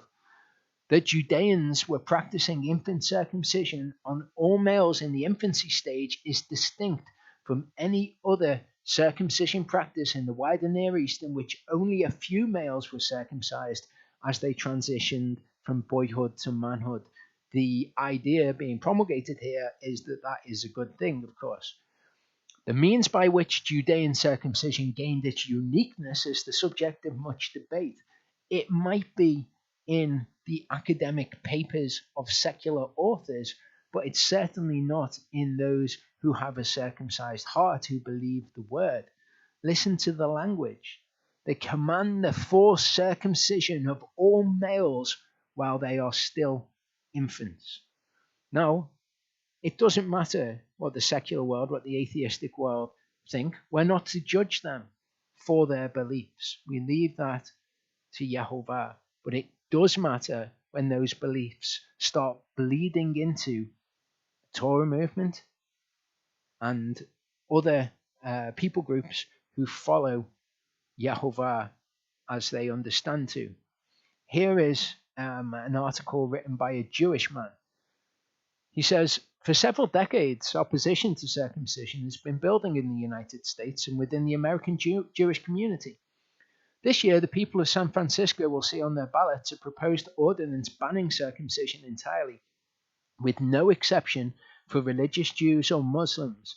As others have written in these pages already, this measure is offensive and overbroad, and at least some of its proponents are clearly guilty of anti-Semitism. It's also, in my view, unconstitutional. Presumably, he means freedom to pursue religion. Civil liberty groups and Jewish organizations have roundly condemned it, and defeat seems likely. But San Francisco is a harbinger of things to come, and critiques of circumcision are not limited to the lunatic fringe. Opponents say that circumcision is a brutal, non-consensual mutilation of a child that results in a permanent loss of sensitivity. As somebody who is circumcised, I can tell you that that is not true. Our society doesn't allow parents to abuse their children, this argument runs, so why should we allow this particular form of violence, which is irrevocable and damaging? Proponents counter that circumcision reduces the risk of HIV transmission and some STDs, and that the mutilation in question is relatively minor, and that in the case of religious communities it is time-honored and religiously mandated. Personally, were it not for my Jewish heritage, I would never circumcise a child of my own. I do not have children, though my partner and I are considering it. There is no question that circumcision reduces sexual pleasure, which I find philosophically repugnant. This is a Jewish man. This is somebody who follows the scriptures as they understand to, and even they are being swayed by these kind of progressive left-wing, San Francisco area arguments to come from secular, atheistic academia. Academia is great, apart from when it's talking about spiritual issues and things like evolution and about the scriptures. It seems that those people have a zealousness for finding out information which is contrary to the Bible, or putting forward information which is contrary to the Bible. And it should be no surprise that the sign of the Abrahamic covenant, the covenant by which we are saved, the seal of the righteousness of the faith that we have has been under attack by atheists, by the Christian religion, lukewarm Torah keepers, and liberal pseudoscience. You'll see things like this. When will I be protected from genital mutilation? This is actually a clever bait and switch. Female circumcision, which actually is genital mutilation and is referred to as such, the removal of the clitoris, that is genital mutilation. But now this term has started to be used of male circumcision. Genital mutilation, you can actually find it referred to as male genital mutilation. And what caring mother would see something like this and not be at least partially swayed to think, well, this is something horrific. I can't do this to my child. And then you find the papers about, well, it does this and it does that and it's bad, it's bad, it's bad. Just like you'll find scientific papers against the word of Elohim in many aspects. So this is actually something which is gaining traction, as it is in the Jewish community. It's gaining traction in the Torah keeping community.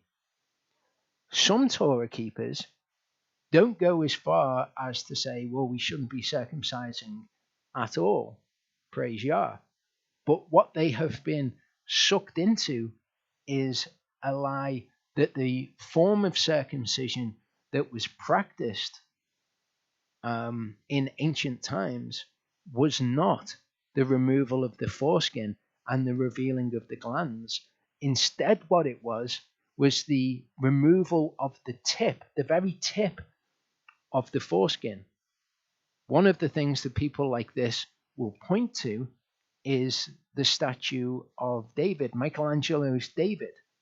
Okay, and this statue, as it turns out, is actually uncircumcised. But what these people say is that what is being shown here is just this partial form of circumcision. In 2 Samuel 10:4-5, it says, So Hanun took David's servants and shaved off half of their beards and cut off their garments in the middle as far as their buttocks and sent them away.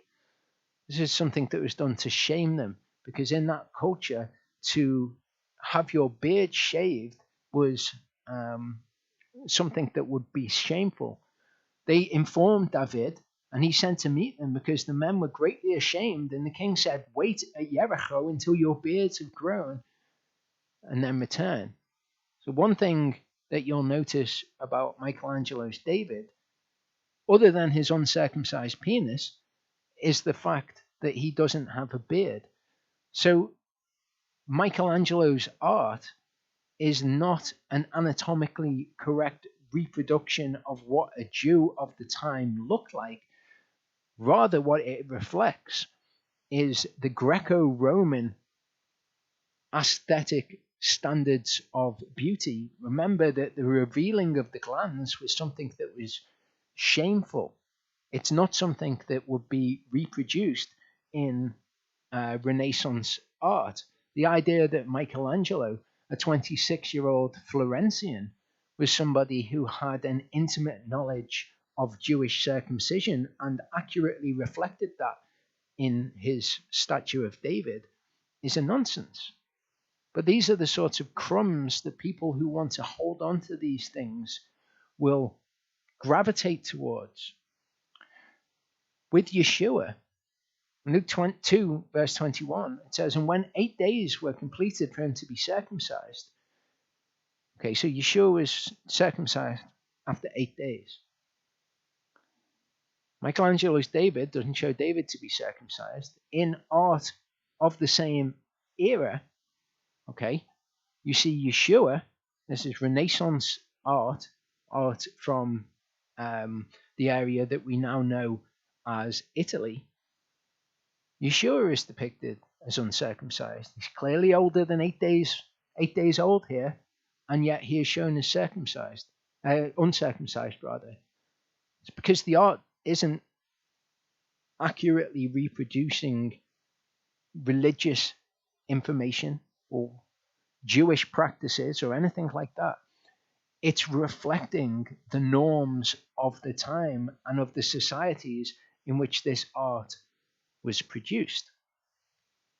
This is from epispasm, circumcision in reverse. So epispasm is that procedure by which the skin of the penis is cut and then it forms a new foreskin.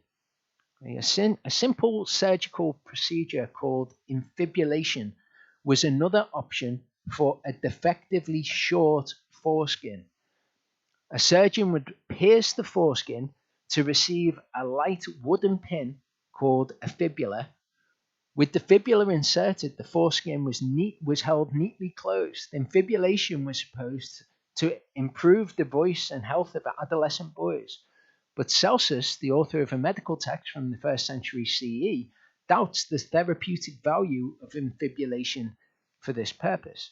Infibulation could also be used by those who have been circumcised. Some circumcised Jews concealing their circumcision by drawing the skin around the penis forward and securing it with a fibula or with twine. Martial, the Roman poet, ridiculed an infibulated Jewish slave and derided another Jew whose fibula fell out at the bath. So again, here we've got evidence that in the Greek gymnasiums, the Roman baths, if you were circumcised, it was something to be ashamed of. Okay, we also have a hint here of infibulation being used by those who have been circumcised. As we saw in that medical text, when that herb was recommended, it was said that it was of no use for people who have been circumcised, because people who have actually been circumcised, have had the incision around the circumference, the cut around the perimeter, or who have had their foreskin cut off, have no foreskin to draw forward. We have the first hints here of the fact that some Jews of the day were doing this partial circumcision in order to be accepted by the Gentiles that were around them, or to not expose their glands.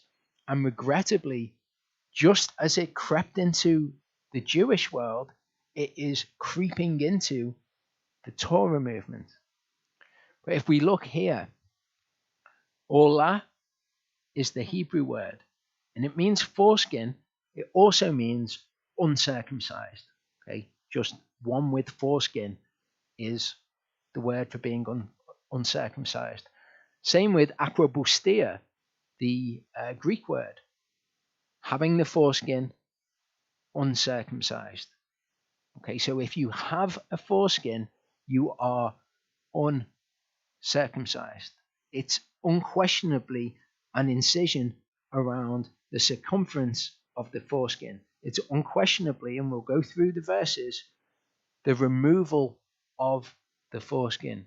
But as I say, just like today, this idea crept in, and it was for very similar reasons. They wanted to be more acceptable to the cultural norms of the time.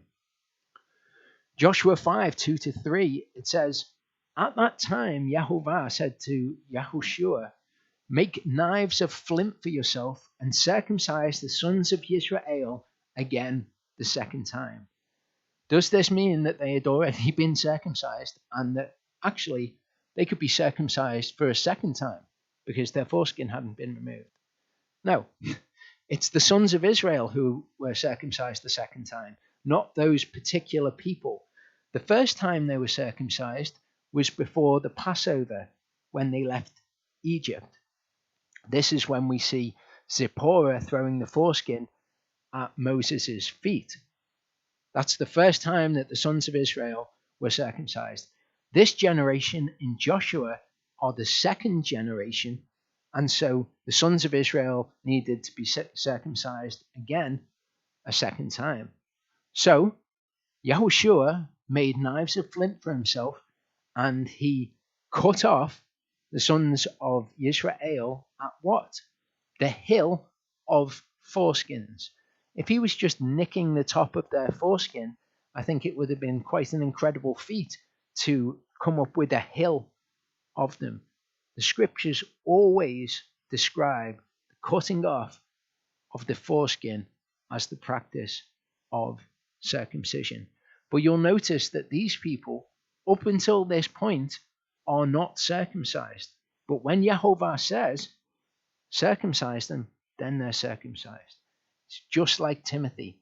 It's just like Abraham. These people were justified by their belief. They were justified by before Jehovah. It was by their belief.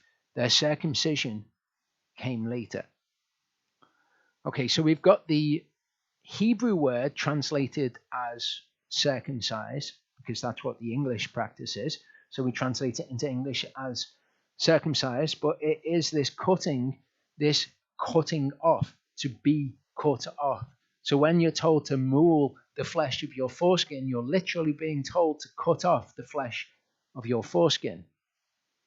Peritemno, the Greek word, is to cut around, i.e.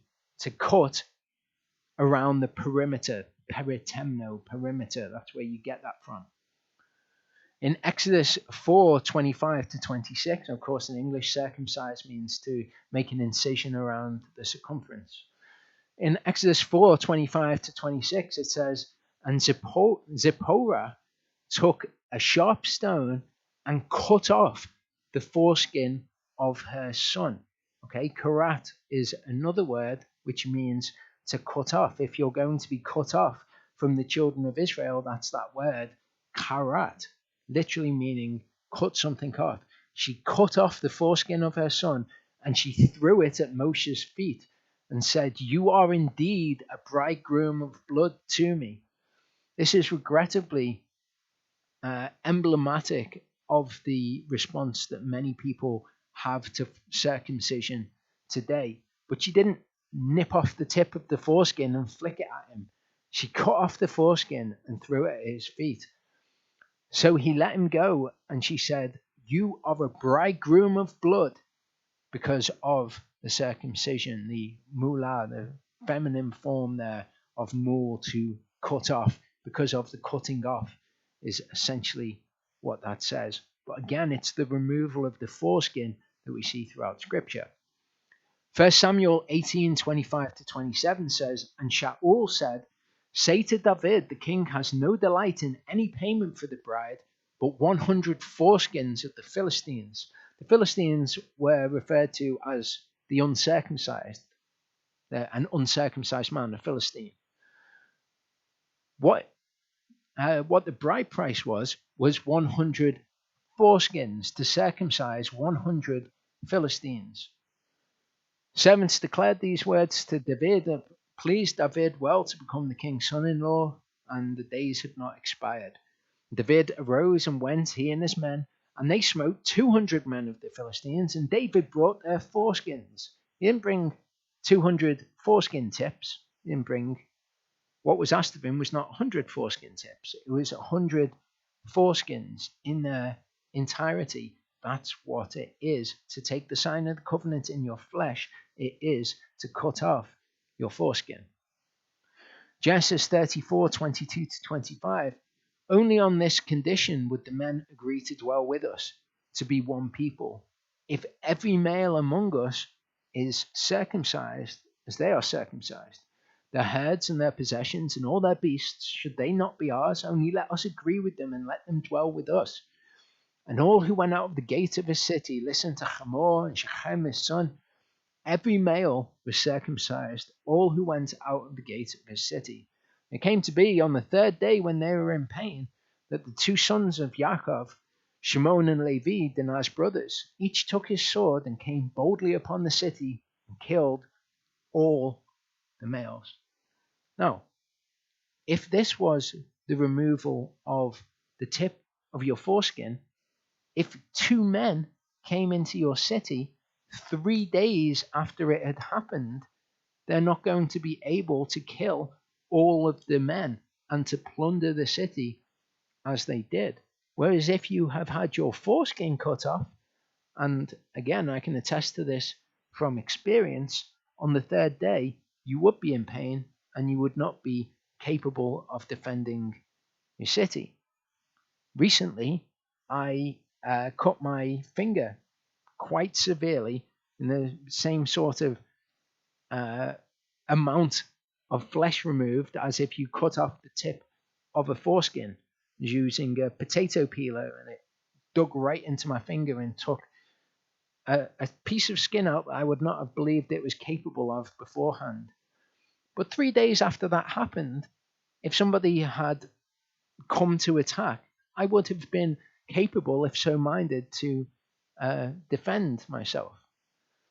This event, the pain that's involved, the fact that they were able to kill all of the men who had had this done, is another example of what is happening here. In Joshua 5:7-9, it says, "And Yehoshua circumcised their sons, whom he raised up in their place.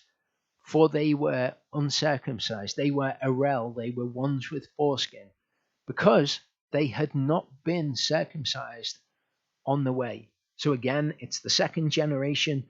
They were not circumcised along with the 1st generation, so they needed to be circumcised. And this is what he does. This is later in that passage we were reading before. He circumcised them.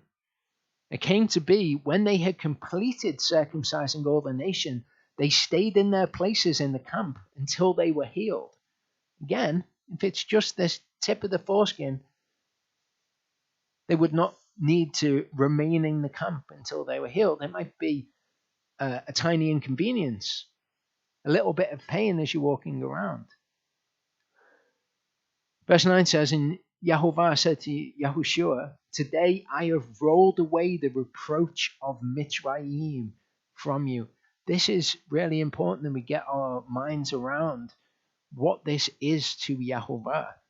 When he's talking about, "I'll punish the circumcised with the uncircumcised," he sees the uncircumcised as something which is bad, those who have not taken the sign of the covenant. And he's calling the fact that they've been circumcised, they've removed their foreskins, that it is the reproach of Egypt which has been removed from them. This is a big deal to Yehovah. It's the one thing that he asked of Abraham to have himself at the age of 99 years old. People would like to say, "Oh, I'm old now, I'm not going to do it because I'm old."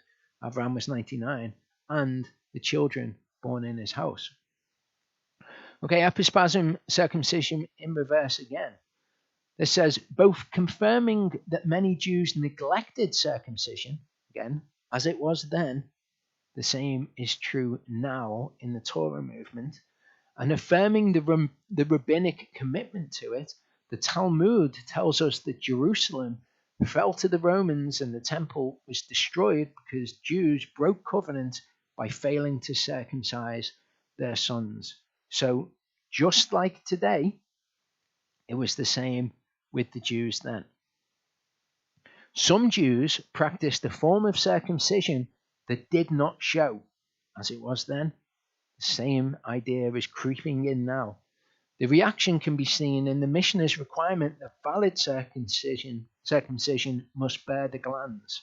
The need for this ruling implies that some Jews practiced a form of circumcision, perhaps by simply nicking the foreskin in a way that did not bear the glands. But this is a practice which came about afterwards and which the Jews felt the need to correct in their writings by saying that a valid circumcision must bear the glands. It's a removal of the foreskin. But you see how this lie is the same then as it is today. Removing only a little of the foreskin might obviate the need for infibulation or epispasm. The need for, what was the need for it? It was the Greco-Roman culture by which they were surrounded. Jews who circumcised in this manner did not set out to abrogate the covenant of circumcision. They merely tried to keep the covenant without offending their Gentile neighbors by bearing the glands. And you can imagine people believing a similar lie today. Oh, I'm just going to nick the foreskin. I'm not trying to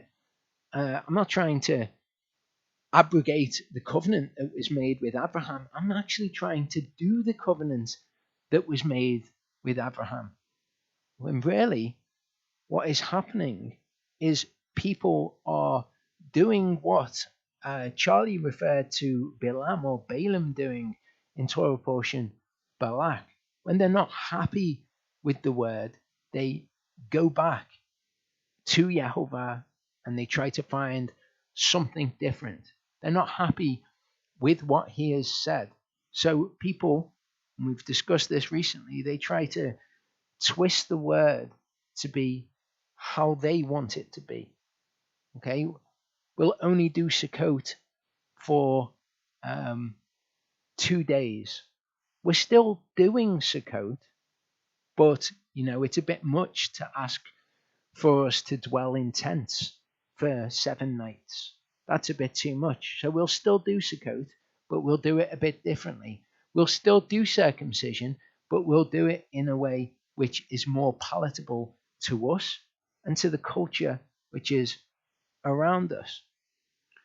Some people, and not those who are zealous for the word, who are truly circumcised in heart, but when they're challenged by something in the word, they will seek out any opposing argument and believe that. Something that I've seen many times before. And what's actually quite sad about this and quite telling is that this practice of the removal of a small piece of the foreskin, of the flesh, actually belies the removal of only a small piece of the foreskin of the heart. That's the saddest thing of all. What this reminds me of, this whole pretense that, we're not doing it to abrogate the covenant. We still want to do circumcision. We still want to do Sukkot. We still want to wear tzitzit or whatever it is. We just want to tweak it and make it a little bit different, make it a little bit more in line with what we want. What it reminds me of is this. This is how people are. They think that by doing this, they're hiding from Yehovah. What's actually happening is they are uncircumcised in heart, they're stiff-necked, and they want to do another practice instead. This is not true of all people who have done this practice. I mentioned Matt before. He removed a small piece of the foreskin thinking that that was correct, and he did it himself in his zealousness. And that is something which is accounted by Yehovah as circumcision. Because remember, the circumcision is nothing. The uncircumcision is nothing. It's about faith. It's about being a new creature. And it's about that desiring and that guarding, the treasuring and the cherishing of the commands of Yehovah. That's important. But for many people who would gravitate towards this instead of removing the flesh of the foreskin entirely, this is where they're at. Many people who would not want to do Sukkot for your 7 nights, just do it in a way that fits in with their lives. This is where they're at. My favorite one of these pictures is actually this one, because we know, of course, the word is a mirror. It shows us exactly where we're at. This is exactly what it reminds me of in people. We actually used to have a guy that came along to the fellowship, and anything that came up in the word that he didn't like, that would ask him to change something about himself or do something which didn't quite fit in with the way that he wanted to live his life, he would try to find a way where he felt there was an allowance to not do that thing and believe any kind of argument to the contrary, no matter how ludicrous that argument was. If it was a clear-cut matter of, like, don't murder, I don't think that he would have murdered people. But on those issues where people make arguments either way, even when the arguments on the other side are really bad, he would sway towards, oh no, I'm not abrogating the covenant. I'm still doing these things. For example, he was somebody who had very long hair. And the scriptures say that it's a shame for a man to have long hair. It's pretty clear cut. We went through this with him, went through many more scriptures than that with him to show that this idea of a man with long hair and a woman with short hair, to show him it in scripture that was the requirement. But he would spend his time seeking out arguments on the other side, and he would say things like, what exactly is long hair? Now, his hair was most of the way, if not all of the way, down his back. But the idea of what exactly is long hair? Where do we draw the line here? It belies what's actually going on in the heart. Well, how short do I have to, how much hair do I have to cut off in order for me to have my hair still long like I like it, but it not be said to be long? And I just said to him, well, if your wife or your girlfriend had hair as long as yours, would you describe her as having long hair? Now, of course, the obvious answer is yes. That was an example of a person who wouldn't come to Sukkot. Instead of going to Sukkot, he kind of treated Sukkot as a holiday for him and his girlfriend, and maybe we'll go away for the weekend at the time of Sukkot, and maybe we'll pop in while you guys are doing Sukkot, because we're still doing Sukkot, but we're doing it in a way which is palatable to us, not in that zeal response to Yehovah's word. The same, of course, was true with circumcision. Could show circumcision throughout the scriptures, patiently go through it, and his proclivity was to try to seek out arguments against circumcision and to believe them. Again, it's just this betrayal of what is truly going on in the heart. Well, Paul says this, or it says in scripture, Sukkot is only for native-born Israelites, an argument I've heard many times. Okay, or whatever it is, it's like these people use the word. I've described it before as they try to use the word itself as a shield to defend themselves from the word. Like the word contradicts itself, or parts of the word change, or whatever that actually looks like. Okay, but it's these people who think that they're hiding, think that they're kind of pretense. We know in scripture it says that those who hate Yehovah feign obedience to him. That's what these pictures remind me of. In 2 Timothy 3, 7-9, it says, always learning and never able to come to a knowledge of the truth. As Yochanan and Mamre opposed Moshe, so do these also oppose the truth. Men of corrupt minds found worthless concerning the belief. They don't have the belief of Abraham. They don't have the zeal of Pinchas. But they shall not go on further, for their folly shall be obvious to all. And it is obvious. It's so obvious. Just like it's obvious that these animals think that they're obscure, think that they're hidden. When these people feign obedience to Yehovah, it is obvious. So I would challenge you, if you're listening to this video, don't be like these people. Catch yourself in that moment, having that reaction, trying to find any reason for why what I'm saying, that you would need to be circumcised in the flesh of your foreskin, is not true. You're having an angry reaction to it, or whatever that actually looks like. Catch yourself in that moment and repent and say, I do not want to be like these people who are mentioned all the way throughout scripture. In Jude 10-11, it says, these blaspheme that which they do not know, and that which they know naturally, like unreasoning beasts, in these they corrupt themselves. Okay, my foreskin, cut off my foreskin, you've got to be having a laugh. Woe to them, because they have gone in the way of Cain, gave themselves to the delusion of Balaam for a reward. Again, when Charlie went through Torah portion Balak, he pointed out how Balaam was not happy with what had been said. He wanted the word to be different, and so he kept pushing it, he kept challenging it to see if he could get the word to change, and perished in the rebellion of Korach, another person who was not happy with the way that Yahovah had instituted things.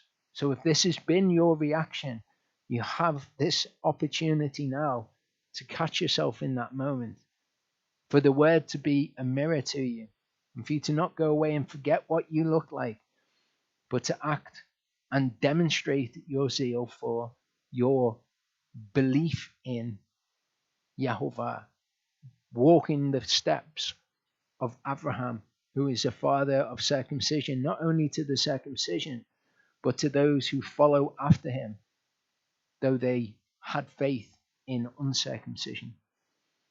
2 Timothy 4:3-4 says, "For there shall be a time when they shall not bear sound teaching, but according to their own desires they shall heap up for themselves teachers tickling the ear." Don't be like these people. Don't think, oh, just remove a bit of the foreskin. I like that better. I know it says to cut off the foreskin, but there were Jews who were doing it in the past. Maybe that's what I'll do. According to their own desires, they shall heap up for themselves teachers tickling the ear. Don't try to find anybody who will agree with you that that is correct, and then put all your store in that. Understand what I'm saying to you. They shall indeed turn their ears away from the truth and be turned aside to myths. Why? Because that's what's in their hearts. Their hearts they have not circumcised. Their hearts are a perimetos. They have not circumcised their hearts. And when it comes to circumcision, please don't think, well, I keep all of the rest of the commands of Torah. Because, again, it's not about being justified by keeping the Torah. It's about being justified by your faith. That faith, as in Abraham, leads you to receive the sign of that covenant. Don't think circumcision is but a little thing. Little things become big things. 1 Corinthians 5:6-8 says, "Your boasting is not good. Do you not know that a little leaven leavens the entire lump? Therefore cleanse out the old leaven, so that you are a new lump. Circumcision has no strength, uncircumcision has no strength, but a new creature, a new lump. As you are unleavened, for also Messiah, our Passover, was offered for us. And to partake of Messiah as the Passover, you must have a circumcised heart. So then let us observe the festival, not with old leaven, nor with the leaven of evil and wickedness, but with the unleavened bread of sincerity and truth." Peter speaks in his first letter, he speaks of a preciousness which is for those who have faith. And he's not just talking about circumcision in that passage, but if you read it, it would certainly encompass circumcision, because circumcision is something special. It's something amazing that has been given to those who believe in Yahovah as a sign that they are in covenant with him and that they are heirs and inheritors of the promises made to Abraham. This preciousness then is for you who believe, but to those who are disobedient, the stone which the builders rejected has become the chief cornerstone, and a stone of stumbling and a rock that makes for falling, who stumble because they are disobedient to the word to which they also were appointed. But you are a chosen race. You're set apart. And part of being set apart from the nations is having that sign in your flesh. A royal priesthood, a set apart nation, a people for a possession, that you should proclaim the praises of him who called you out of darkness into his marvelous light. For once were not a people, but now the people of Elohim, and as such receive the sign of the covenant, who had not obtained compassion and now obtain compassion. So ask yourself, do you shema his word? That is, to hear it, and as a response to that, to obey it. Don't just hear his word, but not obey it. Hear and obey. Do you shema his word? That is, to guard it, to keep it, to treasure it, to cherish his word. Do you nevat his word? That is, to look upon it with regard to it, to find out what it says and to do it because you regard that that is his word. You don't nevat his word when you find out that the sign of the covenant by which you're saved is to receive a sign of circumcision. You might well shrug your shoulders or think, not really bothered about doing that. Doesn't really sound like all that much fun. You know what? I think I'll skip it. Do you yirah Yahovah? Do you fear Yahovah? Do you reverence Yahovah? Yirah is kind of a culmination of all of these words. Do you love Yahovah? Do you kavod Yahovah's word? That is, to give it weight, to make it weighty, to make it heavy in your life, to esteem his word? Or do you bazar his word? Do you lightly esteem his word? Do you halal his word? Because that's what it is. Well, what people are doing when they're taking these verses and they're using them to say that we do not become circumcised now. Would you halal the word of Yahovah? Would you halal the covenant that was made with Abraham? Or would you avar it? Would you pass over it? When you find that you are required to be circumcised, as you are in covenant with the creator of the heavens and earth, when you find that out, would you simply pass over it and thereby ma'al Yahovah? That's what Moshe did when he did not believe Yahovah to set him apart in the eyes of the children of Israel. He ma'aled him. He acted unfaithfully towards him. And that's what it is to not take the sign of the covenant by which you are saved. All of this is to lo nasa, the word of Yahovah. That is to not accept it. To nasa it is to accept it, to lift it up. To lo nasa it is to not accept it. Yeshua tells us in the parable of the sower that those who bear fruit are those who hear the word and accept it. Genesis 17 verse 11. You shall cut off the flesh of your foreskin, and it shall become a sign of the covenant between me and you. In the second part, I'm going to go through what is left in the Torah portion.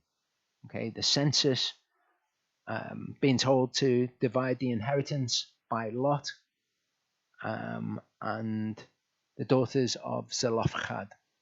I'll also mention the offerings, and when offerings were to be offered, and therefore atonement was to be made for the children of Israel, is to happen regularly. So that would be quite a short part, I would say, maybe less than half an hour. But in the third part, I want to go on to something that I find exciting, which is to look at the life of Yahushua, the life of Joshua. So it is 8 minutes to 4 here. So if we come back at 20 past 4, I think that would be good. So the times that are on screen, if you add an hour and 5 minutes to them, that'll be the time that we're coming back. Okay, thanks.